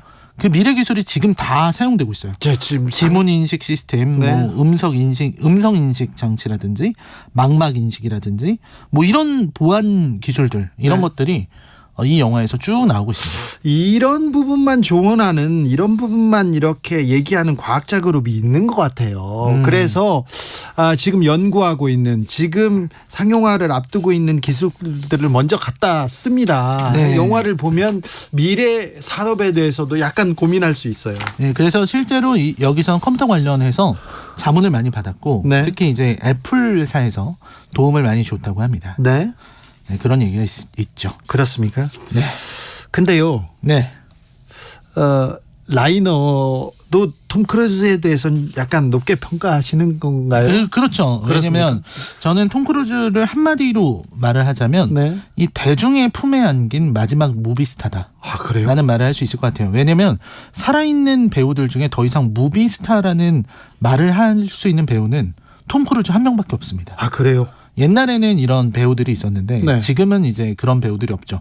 그냥 이름 하나만으로도 영화를 보러 갈 수 있는 사람. 네. 영화 하나를 자기 혼자 이끌어 갈 수 있는 네. 사람. 그런 사람들이 이제는 없는 것 같아요. 톰 크루즈 하나입니까? 그렇습니다. 레오나르도 디카프리오 아닙니까? 그 레오나르도 디카프리오 같은 경우는 이제 좀 작품성 있는 작품에 네. 출연하려고 하고 네. 상을 받을 수 있는 작품에 욕심을 내잖아요. 그렇죠. 그리고 브래드 피트 같은 경우도 네. 자신의 스타성을 이제 버리고 예. 제작자로서 예. 아주 의미 있는 작품을 만들려고 하는데 네. 톰 크루즈는 다릅니다. 네. 톰 크루즈는 그냥 대중들의 품에 안기기를 선택한 거예요. 대중들이 좋아할 만한 영화, 대중들이 보러 올 만한 영화를 만들어요. 그렇습니다. 그래서 대중의 앞에서 내 자신이 가장 좋아하고 잘하는 영화를 목표로 삼아서 그걸 보여주고 해내고 있죠. 그렇죠. 그래서 20세기형 무비스타로 마지막에 남아있는 거고요. 네. 그래서 지금 60세가 넘었음에도 불구하고 불가능한 임무에 도전하고 예. 날고 뛰고 구릅니다. 네. 톰 아저씨가 이렇게 친근해지는 이유는 이 위대한 예술가의 길을 선택해서 혼자서 고고히 빛나는 별이 된 게 아니라 네. 그냥 우리 곁에 와서 예. 우리를 더 환하게 만드는 그런 길을 선택했기 때문에 대중 스타의 길을 선택했기 때문에 더 친근하게 느껴지는 것 같습니다. 이런 예술성, 작품성, 그리고 이 상에 대한 이런 욕심이 있었을 텐데요. 그렇죠. 그런 고민이 있었을 텐데 철저하게 대중한테 간다, 대중한테 안긴다는 표현했는데 그것도 또 의미가 있는 것 같아요. 그렇습니다. 네. 자신이 혼자 예술성을 발휘해서 혼자서 빛이 날 수도 있었는데 네. 대중에게서 멀어지는 대신에 아주 대단한 명예를 얻을 수도 있었을 텐데 네. 근데 그 길을 버리고 네. 과감히 그냥 대중 곁에 서서 예. 같이 걸어가는 걸 선택한 거죠. 네. 그런데 톰 아저씨는 네. 왜 그 다른 여자 스캔들 얘기가 좀 안 나올까요? 요즘 이혼하고는 예전에 막 소파에 와서 한번 방방 뛴 이후로는 네. 그런 얘기가 없어요. 잘 안 나오고 있습니다. 나이 들어서 그런가요? 그런 건 아닌 것 같고. 그런 거 아니에요. 알파치노 요새 보세요. 그런 걸 보면 그렇진 않을 텐데 왜 없죠? 그죠? 모르겠습니다. 뭔가 혼자 뭔가 관리를 잘하는 것인지 파파라치를 피하는 어떤 자신만의 기술이 있는 것인지. 아니요, 뭐 다른 배우들은 없어서 그런가요? 이분 다른 배우들은 거의 반쯤 포기하고 사시는 분들도 있더라고요. 그래, 어떤 사람은요? 뭐 디카프리오라든지 네. 그런 분들은 이게 되게 자유롭게 여자친구도 많이 바꾸고. 너무 많이 바꾸니까. 그러니까 연애를 하는 사람이잖아요. 그렇습니다. 너무 자주 바꾸죠. 네, 부러워서 그런 건 아니에요. 지금 우리가 얘기하는 게 그렇죠. 그런데 아무튼 톰 크루즈는 다른 얘기도 별로 안 나와요. 그렇습니다. 그러니까 자신 뭐 종교 문제 뭐 이런 게 좀 있긴 한데 사이언톨로지 계속 얘기 있었죠. 네, 그런 얘기가 있긴 한데 뭐 사생활에 있어서 문제가 있다는 얘기가 거의 안 나오고 있죠. 네. 아무튼 때마다 이렇게 영화를 들고 찾아오는 게 너무 즐겁습니다. 반갑습니다. 뭔가 오랜 친구가 찾아와가지고 또 한바탕 잔치하고 가는 것 같아서 좀 즐거운 기분이 들죠. 올 여름은 그러면 지금 미션 임파서블? 그렇죠. 네. 올 이번 달 말쯤에 온다고 하는데요. 그래요? 네, 기대가 됩니다. 그렇습니까? 자, 기대가 되네요. 시사회 오늘은 톰 크루즈 스페셜로 라이너와 함께 꾸며봤습니다. 감사합니다. 네, 감사합니다. 주진우 라이브 마칠 시간입니다. 톰 크루즈는요 노래도 불렀습니다. 지금은 들리는 노래는 Rock of Age에서 톰 크루즈가 직접 불렀는데요. 네. 이 노래 들으면서 저는 여기서 인사드리겠습니다. 저는 내일 오후 5시 5분에 주진우 라이브 스페셜로 돌아옵니다. 지금까지 주진우였습니다.